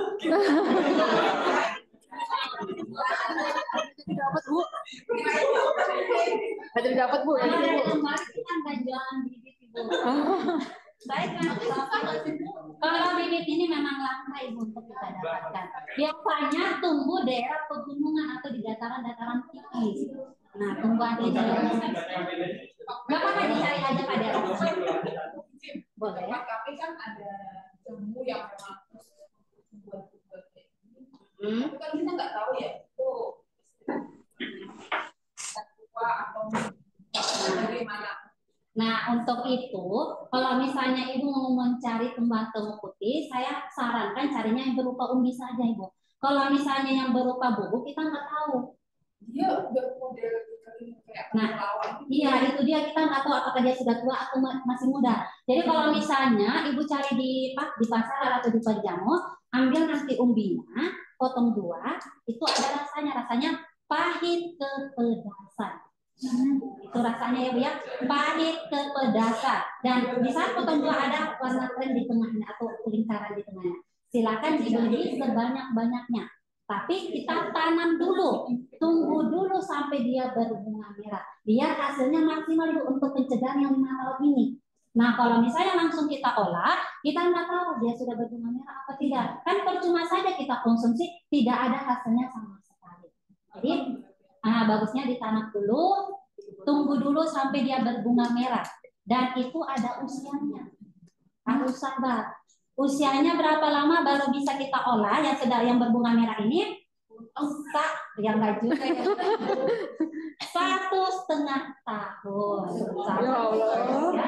Nah, ya, baru berbunga merah baru bisa diolah. Kalau masih berbunga putih, sayang Ibu untuk bibitnya, karena tidak ada hasil di tubuh kitanya. Nah, di sini saya sampaikan sedikit karena sudah banyak konsumsi ini, banyak yang nge-WA ke sayanya. Hari pertama dia konsumsi di malam hari, ada yang terasa sakit di persendian. Saya tanya, Bapak punya asam urat tidak? Dia bilang, ada. Itulah penyebabnya. Kalau Bapak Ibu punya penyakit, pasti ada yang dirasakan di tubuhnya. Tidak mungkin tidak. Kecuali kalau tidak ada penyakit kolesterolnya, tidak ada asam uratnya, tidak ada tekanan darah tingginya, tidak ada sama sekali rasa sakit di tubuhnya. Malah enakan nanti di pagi hari.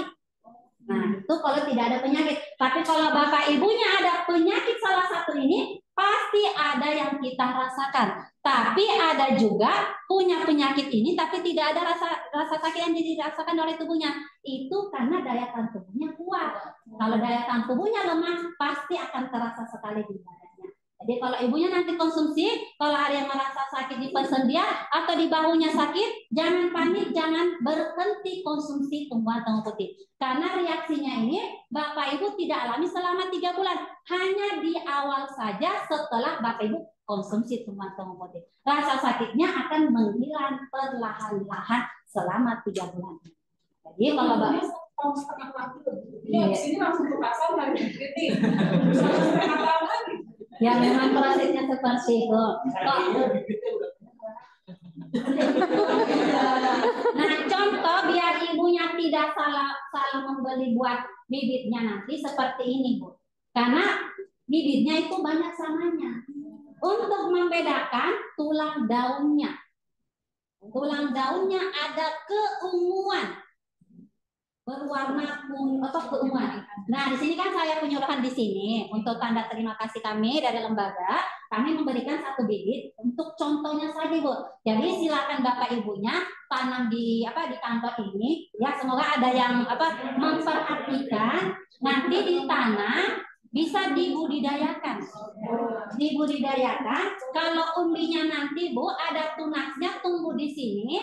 Silakan potong 2. Tanam kembali, itu bisa tumbuh lagi. Jadi bisa banyak, boleh dibagikan satu-satu nantinya, ditanam di rumah masing-masing. Tapi kalau ibunya, ya memang seperti itu. Ini ada contohnya ya Bu ya, bisa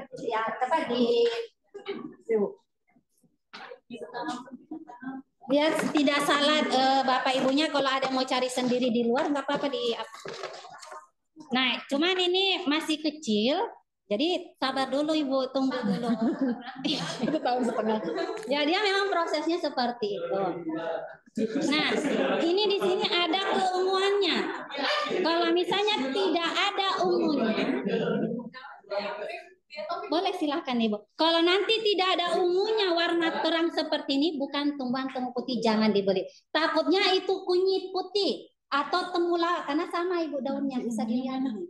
Cuman di tengah daunnya ada keunguan, umbinya ada warna krem di tengahnya. Rasanya pahit kepedasan. Nanti ini ditanam, dibudidayakan di kantor di sini. Jadi kalau sudah bertunas, dicabut, potong 2 nantinya ditanam kembali. Biar jadi banyak, boleh dibagikan satu-satu nantinya. Tapi sabar lagi, tunggu dulu Ini berdasarkan umur dan yang bibit itu. Nah, sampai di sini ada yang mau ditanyakan lagi Bapak Ibu?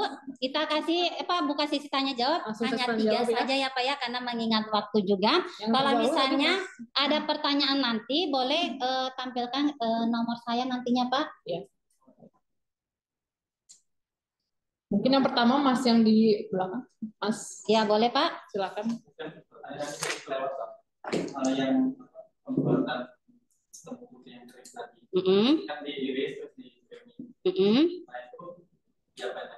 Nah, sudah kering umbinya, bapaknya haluskan seperti bubuk kopi. Kalau mau cepat, biar bapaknya tidak capek menumbuk, di blender kering. Nggak apa-apa di blender kering, nanti simpan di toples biar dia nggak berjamur. Tumbuhan tersebut bisa tahan selama 3 bulan lebih bagi pengobatan kalau ada. Jadi dia bisa tahan lama selama 3 bulan. Nah, 1 sendok teh saja Pak. Jadi nanti diseduh seperti bapaknya mau bikin kopi. Nah, tunggu nanti ampasnya ke bawah dulu. Ada ampasnya, jadi tunggu dulu ampasnya ke bawah sambil dingin airnya. Jadi tunggu ampasnya ke bawah, silakan Bapak Ibu minum. Saya sarankan minumnya bagus di malam hari. Kenapa saya sarankan di malam hari? Karena sementara tubuh kitanya istirahat, dia yang akan bekerja di pagi harinya. Jadi racun-racun di dalam tubuh Bapak Ibunya atau bagi yang perokok aktif akan mengeluarkan racunnya melalui air kencing berubah kuning kerut, BAB-nya hitam pekat. Tapi kalau misalnya langsung mengeluarkan keringat setelah konsumsi, itu artinya sudah mendetoks penyakit yang ada di tubuh kitanya. Kalau mengeluarkan langsung keringat. Ya Pak ya? Ada lagi Pak? Itu dikonsumsi orang yang lagi istirahat. Boleh, itu maksudnya pencegahan. Nggak apa-apa dianya. Jadi karena kalau untuk kedepannya kan kita nggak tahu pasien yang sedang selesai kemoterapi, untuk pencegahan saja dan menambah daya tahan tubuh dan memperbaiki jaringan-jaringan yang rusak habis kemoterapi, boleh konsumsi ini. Masuk pencegahan saja Pak. Minumnya 1. Ya Pak ya? Iya, minumnya di malam hari. Tapi kalau sedang menjalankan kemoterapi tapi belum selesai, itu minumnya nanti 2, pagi dan malam. Tapi kalau sudah selesai kemoterapi, 1 saja, karena maksudnya pencegahan dan menambah daya tahan tubuh kitanya. Ada lagi Pak? Bubuknya disimpannya di suhu ruang atau bagaimana? Bagusnya sih di lemari saja, yang suhunya tidak terlalu tinggi. Jangan di dalam toples rapat. Seperti itu, biar dia nggak berjamur. Ada lagi Pak? Anissa tadi yang sebelah sini, Mbak. Ya Ibu. Kalau pengolahan atau konsumsi putih tadi itu bisa dibarengi dengan obat. Maksudnya tumbuhan yang lain gitu nggak, atau bisa dibarengi dengan jahe, bisa dicampur sama jahe atau dicampur sama madu. Manis. Manis. Kalau untuk tumbuhan temu putih Bu, di saat ibunya mau konsumsi itu nggak boleh dicampur apapun. Biar hasilnya maksimal, pencegahannya 5 tahun, memang harus murni tumbuhan temu putih Ibu harus konsumsi. Kalau sudah dihaluskan, pasti ada rasa pedasnya sedikit. Iya. Iya, seperti Ibu mau minum jamu. Iya, karena tumbuhan temu putih ini rasanya pahit kepedasan. Pasti seperti itu juga kita rasakan Ibu. Tapi nggak terlalu pahit-pahit banget dianya Ibu. Kalau sudah jadi bubuk dianya juga. Kalau misalnya ada yang batuk pilek pengennya penjagannya nggak langsung obat, tapi pengennya jadi sama kencur atau mungkin sama serai biasanya. Tapi lagi konsumsi itu juga maksudnya obat bersama obat. Jadi kalau misalnya ada yang dikonsumsi, misalnya apakah tumbuhan yang lain atau obat medis.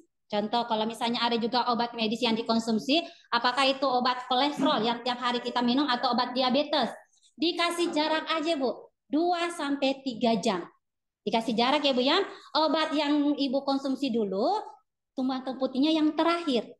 Nah, bagi yang sering konsumsi obat medis atau obat dari dokter, kenapa ini terakhir? Nanti tumbuhan temu putih ini yang akan menghancurkan zat kimia obat tersebut. Jadi nggak bikin ketergantungan ibunya.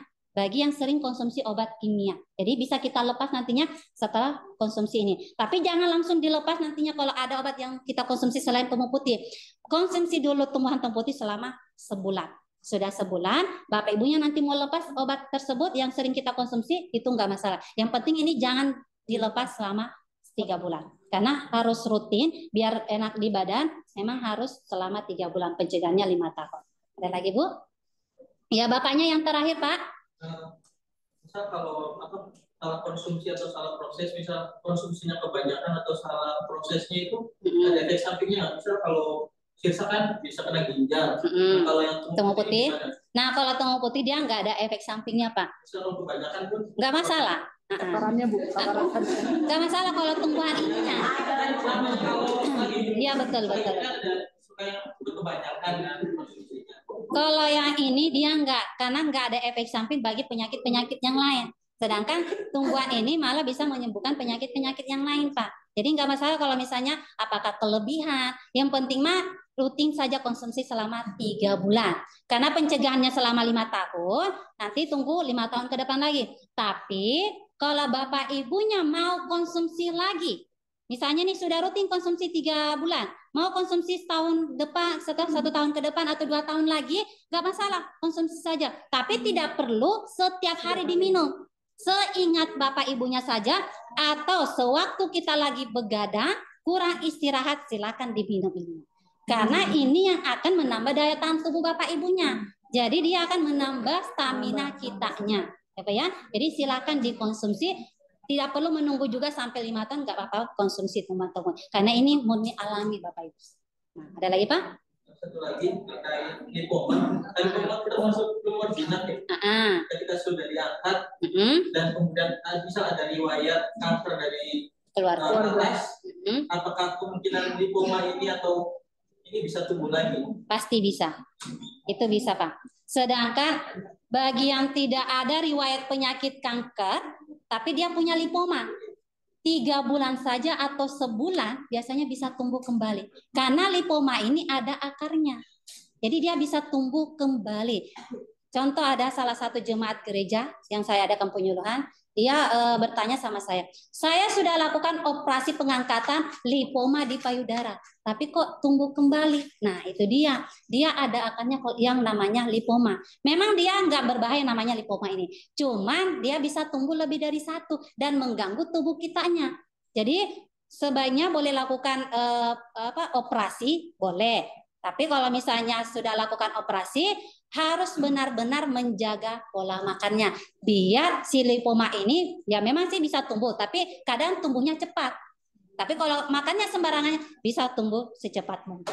Karena itu bisa mengganggu penyembuhan dari habis operasinya, Pak. Jadi lipoma ini bisa tumbuh kembali. Ada lagi, Pak?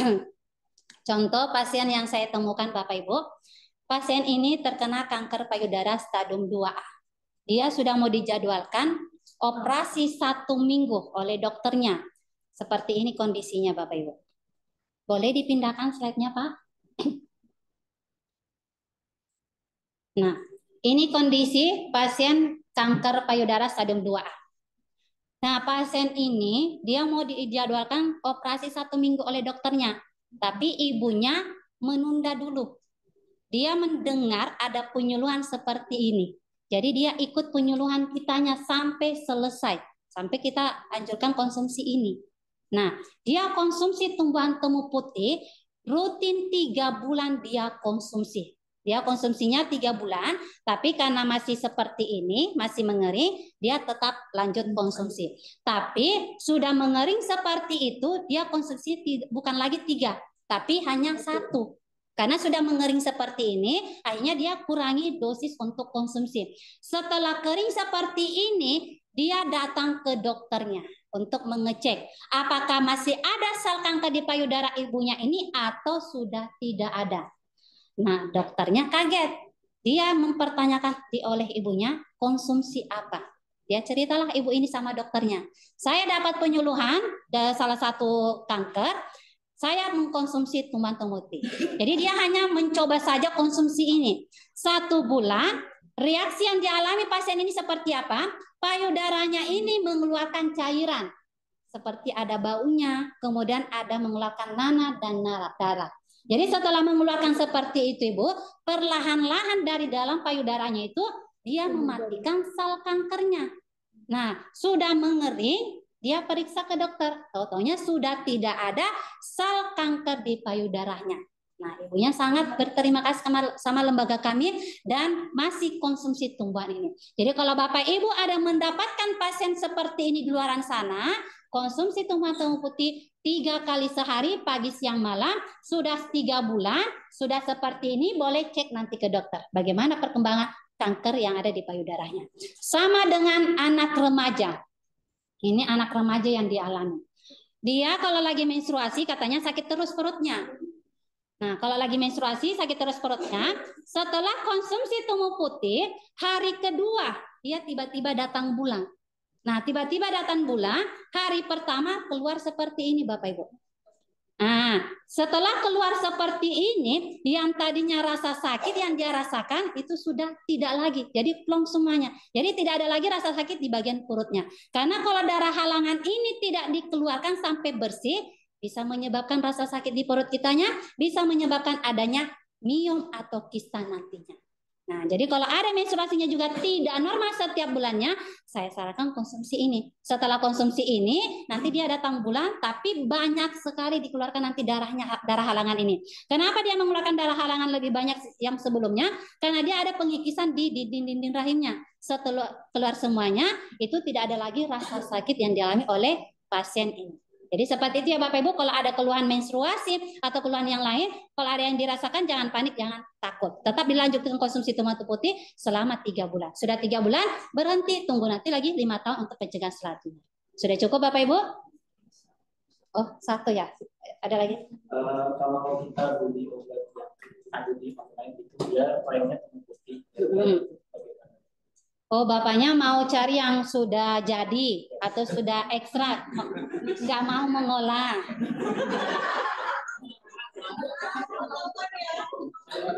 Nah, ini pertanyaan terakhir ya Pak ya, atau perwakilan dari Bapak Ibunya di sini. Kalau misalnya ada yang mau mencari seperti itu, pasti ada. Baik tumu putih, sirsak atau benalute, pasti ada yang sudah diekstrakan atau sudah simpel Bapak Ibu konsumsi. Cuman di sini Pak, saya tidak menyarankan Bapak Ibunya beli di online shop. Takutnya nanti Bapak salah beli. Kalau ada yang salah beli, bisa mengakibatkan timbul penyakit yang lain. Siapa yang bertanggung jawab? Pasti bapaknya datang ke sayanya marah-marah. Nah, itu saya tidak bertanggung jawab ya Pak ya. Walaupun harganya ada yang murah, ada yang mahal, saya tidak bertanggung jawab. Kalau bapak ibunya mau yang mencari seperti itu, boleh beli di apotik atau di toko obat. Tidak masalah kalau beli di situ. Tapi pastikan dulu ketiga ini. Kalau ketiga ini sudah ada di obat tersebut, silahkan dibeli, aman untuk diginjal. Apa saja? Sudah terdaftar di Badan POM-nya. Ada label halalnya, yang paling utama cangkang dari kapsulnya ini. Cangkang yang harus kita dapatkan Bapak Ibu terbuat dari rumput laut, bukan dari bahan kimia. Kalau rumput laut Bapak Ibu konsumsi kita setelah masukkan, dia langsung larut di tubuh Bapak Ibunya, tidak ngendap di ginjal bagi yang pengobatan kanker tumor selama 3 bulan. Jadi kalau mau cari harus cangkang kapsulnya dari rumput laut biar aman di ginjal Bapak Ibunya. Apa ya? Tidak apa-apa cari di toko obat atau di apotek. Tapi saya tidak menyarankan Bapak beli di online shop. Apa ya? Nah, mungkin sudah cukup dari pertanyaannya. Kalau misalnya ada yang bertanya lagi, bolehkah hubungi ke nomor saya aja. Mau melakukan konsultasi silahkan, atau malu bertanya di sini boleh hubungi ke nomor saya juga. Nah, di sini saya sampaikan sedikit Bapak Ibu, yang tidak boleh konsumsi tumbuhan-tumbuh putih ini itu siapa saja? Anak-anak di bawah 5 tahun jangan dulu.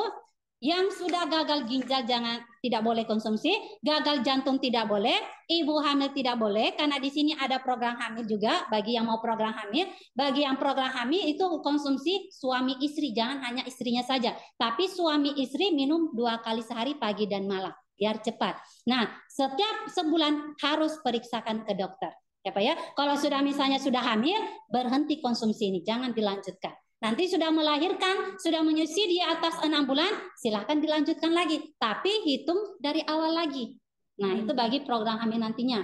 Kemudian yang menyangkut pembuluh darah, pengumpalan, boleh konsumsi ini. Yang tidak boleh gagal ginjal sama gagal jantung. Penyakit yang lain silahkan konsumsi. Cuman kita nggak tampilkan di sini Bapak Ibu. Ya. Nah, di sini kalau Bapak Ibunya mengizinkan saya merekomendasikan satu tempat untuk mendapatkan tumbuhan temu putih, biar Bapak Ibunya tidak salah beli. Kenapa kami merekomendasikan dari lembaga? Karena banyak sekali audien yang memberikan saran ke kitanya. Awalnya kita nggak ada rekomendasi, Bu. Hanya murni melakukan penyuluhan dan memberikan bibit ini. Jadi kita banyak dapat pasien-pasien kanker di luar sana, karena kalau menunggu berbunga merah dengan usia 1,5 tahun, keburu kankernya bisa menyebar. Nah, akhirnya dokter kami dari pusat turun ke lapangan untuk mencari di mana letak tumbuhan temu putih yang sudah jadi, yang sudah ekstrak, cangkangnya terbuat dari rumput laut. Kami datang daerah Jabodetabek, tapi kami belum menemukan. Kami pindah lagi ke salah satu wilayah daerah Jawa. Bapak Ibu kalau diizinkan saya akan sebutkan namanya. Tapi kalau misalnya tidak diizinkan ya saya juga tidak sebutkan. Setuju sepil Bu. Setuju Pak Ibu? Saya rekomendasikan. Kalau misalnya Bapak Ibunya mengizinkan saya rekomendasi, ketik saja di Google Bapak Ibu. Di Google. Ini hanya rekomendasi saja ya Bu ya. Bagi yang membutuhkan biar tidak malas untuk mengolah, silakan. Bapak Ibu boleh datang ke CV Hanif. Ya, Pate Fanta. Ya Pak, Fanta di belakangnya Pak, Ibu. Jadi CV Hanif Herbal. Kabupaten Kulon Progo, Yogyakarta. Nah, ada sopinya. Ada sopinya. Ada sopinya Bu. Kalau memang kalau ada sopinya yang Bapak Ibu dapatkan, boleh, Bu. Lihat nama tokonya dulu. Kalau bukan nama tokonya CV Hanif Herbal, jangan sekali-kali membeli. Takutnya itu barang tiruan. Nah, kalau barang tiruan saya tidak bertanggung jawab ya Bu ya. Nah, seperti itu. Kalau Bapaknya mau, Bapak boleh datang langsung saja ke CV Hanif biar aman di tubuh kitanya Bapak Ibu. Kulon Progo, Yogyakarta, alamat lengkapnya di Dusun Paingan nomor 72, Kepek Pengasih. Itu alamat lengkapnya saya kasih. Ya memang seperti itu Ibu. Tapi mohon maaf sebelumnya Bapak Ibu, bagi yang nanti mau, mohon maaf tidak bisa dibeli satuan. Harus satu dus. Satu dus ini isinya 100 botol. Ya jangan Pak, nggak boleh dijual lagi ya Pak ya. Karena yang kena nanti kitanya Pak dari lembaga. Nggak boleh dijual kembali ya Pak ya. Itu bentuknya apa Bu? Sudah kapsul Ibu. Nah, satu botol ini jadi yang sudah jadi kapsul ya Bu ya. Ini sudah sudah langsung kita konsumsi. Kayak cangkanya terdiri dari rumput laut. Yang ketiga ini saya sebutkan ada di obat tersebut. Jadi ada barcode-nya, tinggal di-scan, sudah terdaftar apa belum nantinya. Nah, Bapak Ibu boleh nanti datang ke CV Hanif, tapi kumpulkan dulu orangnya sebanyak 100 orang. Satu botol ini isi 90 kapsul. 90 ini untuk 3 bulan. Ini untuk 3 bulan. Jadi satu botol cukup 1 orang saja. Bapak harganya berapa Pak di Shopee? Harganya cari. Berapa Pak harganya? Ya Pak, Ibu. Kalau nama tokonya itu harga satu botolnya 500.000. Itu 500.000 satu botolnya. Nah, itu harus hati-hati Pak, karena nama obat tumor putih ini banyak sekali. Dari harga termurah sampai ada harga yang sampai 1 juta bagi yang sudah terkena kanker. Pasti kalau orang pasien kanker, berapapun harganya pasti dia mau kebanding melakukan kemoterapi. Karena dia tahu sendiri efek samping dari kemoterapi. Makanya dia mencari yang alternatif. Jadi kalau ibunya mau, harga satu botol ini isi 90 kapsul, 500.000 kalikan 100 botol. Jadinya berapa Mbak, Ibu? 50 juta. Nah, seperti itu prosesnya Pak kalau Bapaknya mau. Nah, sebenarnya sih dari CP Bapak Ibu, awalnya tidak harus beli 100. Awalnya dia bisa beli 1 atau 2. Tapi karena sudah tahu manfaat dari tumbuhan tumor putih, banyak warga datang ke sana. Beli terus. Tahu-taunya dia jual kembali sama pasien kanker dengan harga lebih tinggi. Salah satu kejadian di puskesmas yang kami adakan penyuluhan di Jakarta. Salah satu orang medis di sana datang membeli 10. Nah, dia mungkin ada kenalan pasien kanker. Akhirnya dia menyarankan untuk konsumsi ini dijual kembali dengan harga yang lebih tinggi. Makanya ketahuan dari kaminya itu tidak lagi dijual, bebaskan beli 1 atau 2. Tapi kalau untuk beli 1 dus dengan 100 botol, orang ini pasti memikirkan biayanya dapat dari mana. Kalau beli cuma 5 botol, 10 botol, pasti bakalan mudah untuk dapatnya. Makanya dari CV tidak lagi bebaskan beli 1 atau 2, harus beli 1 dus. Nah, seperti itu, karena kita takut kena resikonya juga. Nanti yang kena lembaga kaminya, karena sudah menyarankan Bapak Ibunya beli datang ke sana, tapi tidak bisa beli satuan, harus 1 dus. Ada lagi Pak Ibu, sebelum saya lanjutkan ke 3 programnya? Ada lagi mau ditanyakan? Sudah.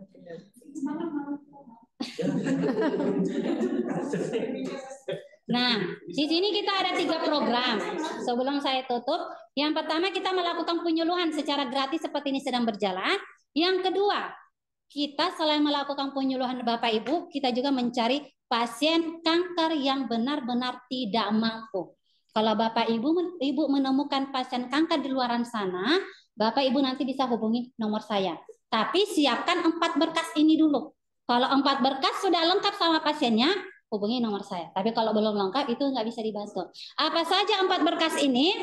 Yang pertama, KTP, surat keterangan tidak mampu, dan surat keterangan pemeriksaan dari rumah sakit. Kalau sudah keempatnya sudah lengkap, silakan hubungi saya, nomor saya. Nanti saya sampaikan sama tim surveinya. Karena tim survei untuk penderita kanker yang tidak mampu ada orangnya sendiri, Bu. Jadi bukan sayanya. Saya cuma hanya menyampaikan saja. Dan program yang ketiga, bagi Bapak Ibu yang sudah ikut penyuluhan hari ini, dari lembaga bisa membantu menjembatani pemesanan. Tidak harus pesan 100 karena kita penyuluhan bukan hanya di sini. Kita penyuluhan ada di tempat lain. Jadi kalau pemesanan di sini tidak sampai genap 100, digabungkan nanti sama pemesanan yang lain. Nah, dengan catatan Bapak Ibu daftarkan dulu namanya di kertas. Kalau misalnya Bapak Ibu tidak mendaftarkan di kertas, mohon maaf, tidak ada dana subsidi yang Bapak Ibu dapatkan. Walaupun Ibu ikut penyuluhan, karena yang dilihat nanti di kertas formulir ini. Bagi yang benar-benar membutuhkan nanti, boleh Bapak Ibu daftarkan namanya di kertas, menuliskan nama, nomor telepon. Jumlah diinginkan itu berapa? Sebutuh Bapak Ibunya saja, terserah Bapak Ibu butuhnya berapa. Apakah 1 atau 2? Dana subsidi 1 botol ini 200.000. Jadi Bapak Ibu nanti bayar sama kurirnya berapa 1 botolnya Pak Ibu? 300 setelah terima barang. Tidak terima barang jangan bayar sama kurirnya. Dan barangnya juga tidak sekarang karena kita harus pesankan dulu. Ya, ya nggak sampai segitu juga ya Bu ya. Untuk barangnya datang 3-4 hari Bu. Setelah barangnya datang, akan dihubungi satu-satu oleh kurirnya nanti.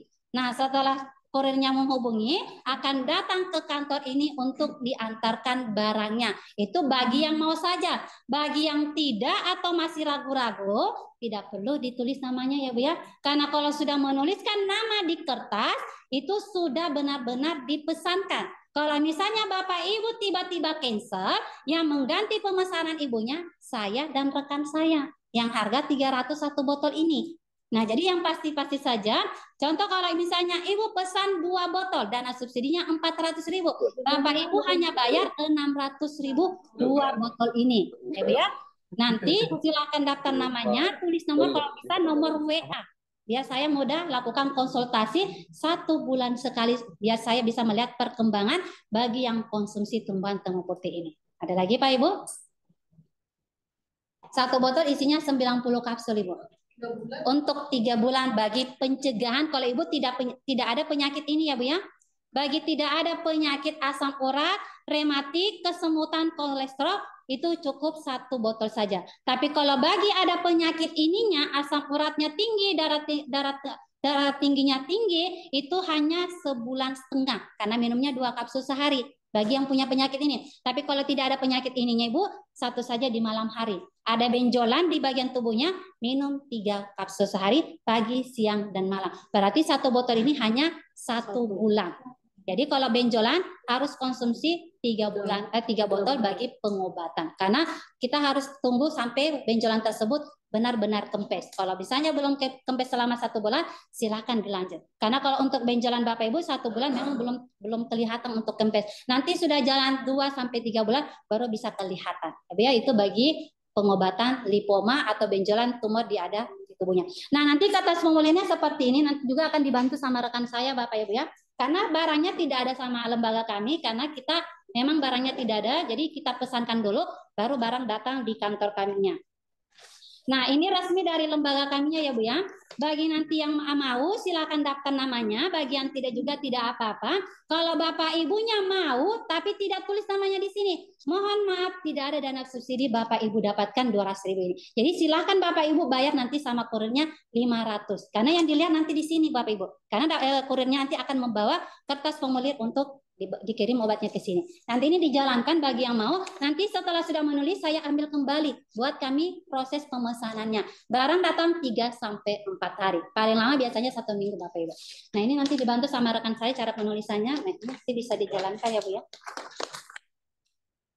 Nah, nanti tulis nama, nomor telepon, alamat di sini saja Bu, alamat kantornya. Iya. Kemudian jumlah diinginkan 1 atau 2. Di sini ditulis kalau ada pengobatan, misalnya pengobatan miom, silakan ditulis untuk pengobatan miom, atau lipoma, silakan ditulis pengobatan lipoma. Ada lagi Bapak Ibu mau ditanyakan? Mau kemana? Nggak usah pergi-pergi, nggak ada Mbak Desi. Ya gimana Pak? Kalau Jangan 1 harus bersama di sini. Maksudnya kan satu. Dana. ada buat subsidi tapi tetap bisa pesan kan? Boleh, tapi harganya tadi Iya. harga normalnya. Nah, Kalau seperti misalkan nanti ada pegawai nanya, misalkan, nah ikutin kegiatan ini terus apa namanya pengen mendapatkan, gitu ya. Nanti kan nggak ada di daftar itu, tetap bisa pesan. Bisa pesan tapi tidak dapat dana subsidi 200.000 ini. Jadi dia harus bayar 500 nanti setelah barangnya datang. Setelah itu. Maksudnya tetap bisa gitu. Bisa, cuman prosesnya nanti itu agak lama dianya Pak untuk dia dapatkan. Ada lagi? Peserta Zoom mau nanti daftar bisa. Kalau yang ikut Zoom, kalau misalnya dia mau daftar, boleh. Cuman untuk hari ini, Bu. Ya, tapi hari ini bisa. Kalau misalnya untuk besok atau lusa, mohon maaf tidak ada lagi dana subsidi 200.000 ini. Walaupun Bapak Ibunya ikut penyuluhan hari ini. Karena daftar ini langsung kami kirim ke pusat untuk kita proses. Seperti itu. Bagi yang ikut Zoom, boleh seperti itu nantinya. Ada lagi, Ibu, Pak? Nah, nanti Bapak Ibu setelah penyuluhan ini, Bapak Ibu mau melakukan pencegahan kanker payudara, boleh lakukan skema sadari, sadar memeriksa payudara sendiri. Bapak Ibu ada yang sudah tahu langkah-langkahnya seperti apa? Ibunya gimana? Belum tahu, Bu? Bapaknya sudah tahu? Nah, nanti bisa Pak dipindahkan slide-nya, boleh nanti dilakukan di rumah. Bagi yang lagi menstruasi, kalau mau lakukan skema sadari, jangan dulu. Selesaikan dulu menstruasinya, boleh lakukan skema sadarinya. Karena kalau sementara kita menstruasi, payudaranya nih tegang dan terasa sakit. Disentuh saja itu bakalan sakit. Jadi selesaikan dulu menstruasinya selama 1 minggu lebih. Baru bisa lakukan skema sadarinya. Ya, Bu ya? Ada lagi? Sudah cukup ya Bapak Ibu? Ya, mungkin cukup sekian dari saya. Semoga informasi yang saya berikan bermanfaat. Assalamualaikum warahmatullahi wabarakatuh. Waalaikumsalam warahmatullahi wabarakatuh. Kita beri tepuk tangan dulu kepada Ibu Nusantri. Bagaimana Bapak Ibu, sudah ada yang mau memesan atau lagi searching-searching? Terima kasih Bu Nursanti. Selanjutnya saya ingin mengucapkan terima kasih banyak kepada seluruh pihak yang terkait dan juga kepada seluruh audiens untuk partisipasi dan antusiasnya yang luar biasa. Mohon maaf apabila pertanyaan-pertanyaan masih banyak yang belum terjawab, terutama yang di Zoom ya. Mungkin bisa mencatat dan menghubungi nomor Ibu ya Bu ya, nggak apa-apa ya. Bisa menanyakan dan berkonsultasi dengan beliau secara langsung melalui WhatsApp. Oke, sebelum menutup acara hari ini, terlebih saya ingin mengucapkan terima kasih sekali lagi dan juga permohonan maaf apabila banyak kesalahan dan kekurangan yang terjadi selama acara ini berlangsung. Semoga ilmu dan juga pengetahuan yang kita dapatkan hari ini dapat bermanfaat bagi kita semua dan juga dapat kita terapkan terutama seperti yang cara-cara pencegahan kanker yang tadi sudah dijelaskan oleh Ibu.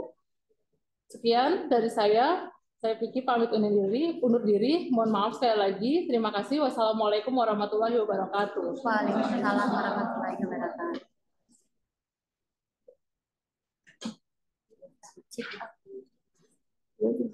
Saya mau chip di. Oh iya. Ini buat kita. Iya. Nanti bisa ditanam di. Ini sudah ada. Ini Oh ada. Udah ada. Nanti kalau misalnya umbinya nanti ada tunasnya, boleh dicabut, potong 2, boleh ditanam kembali. Nah biar bisa jadi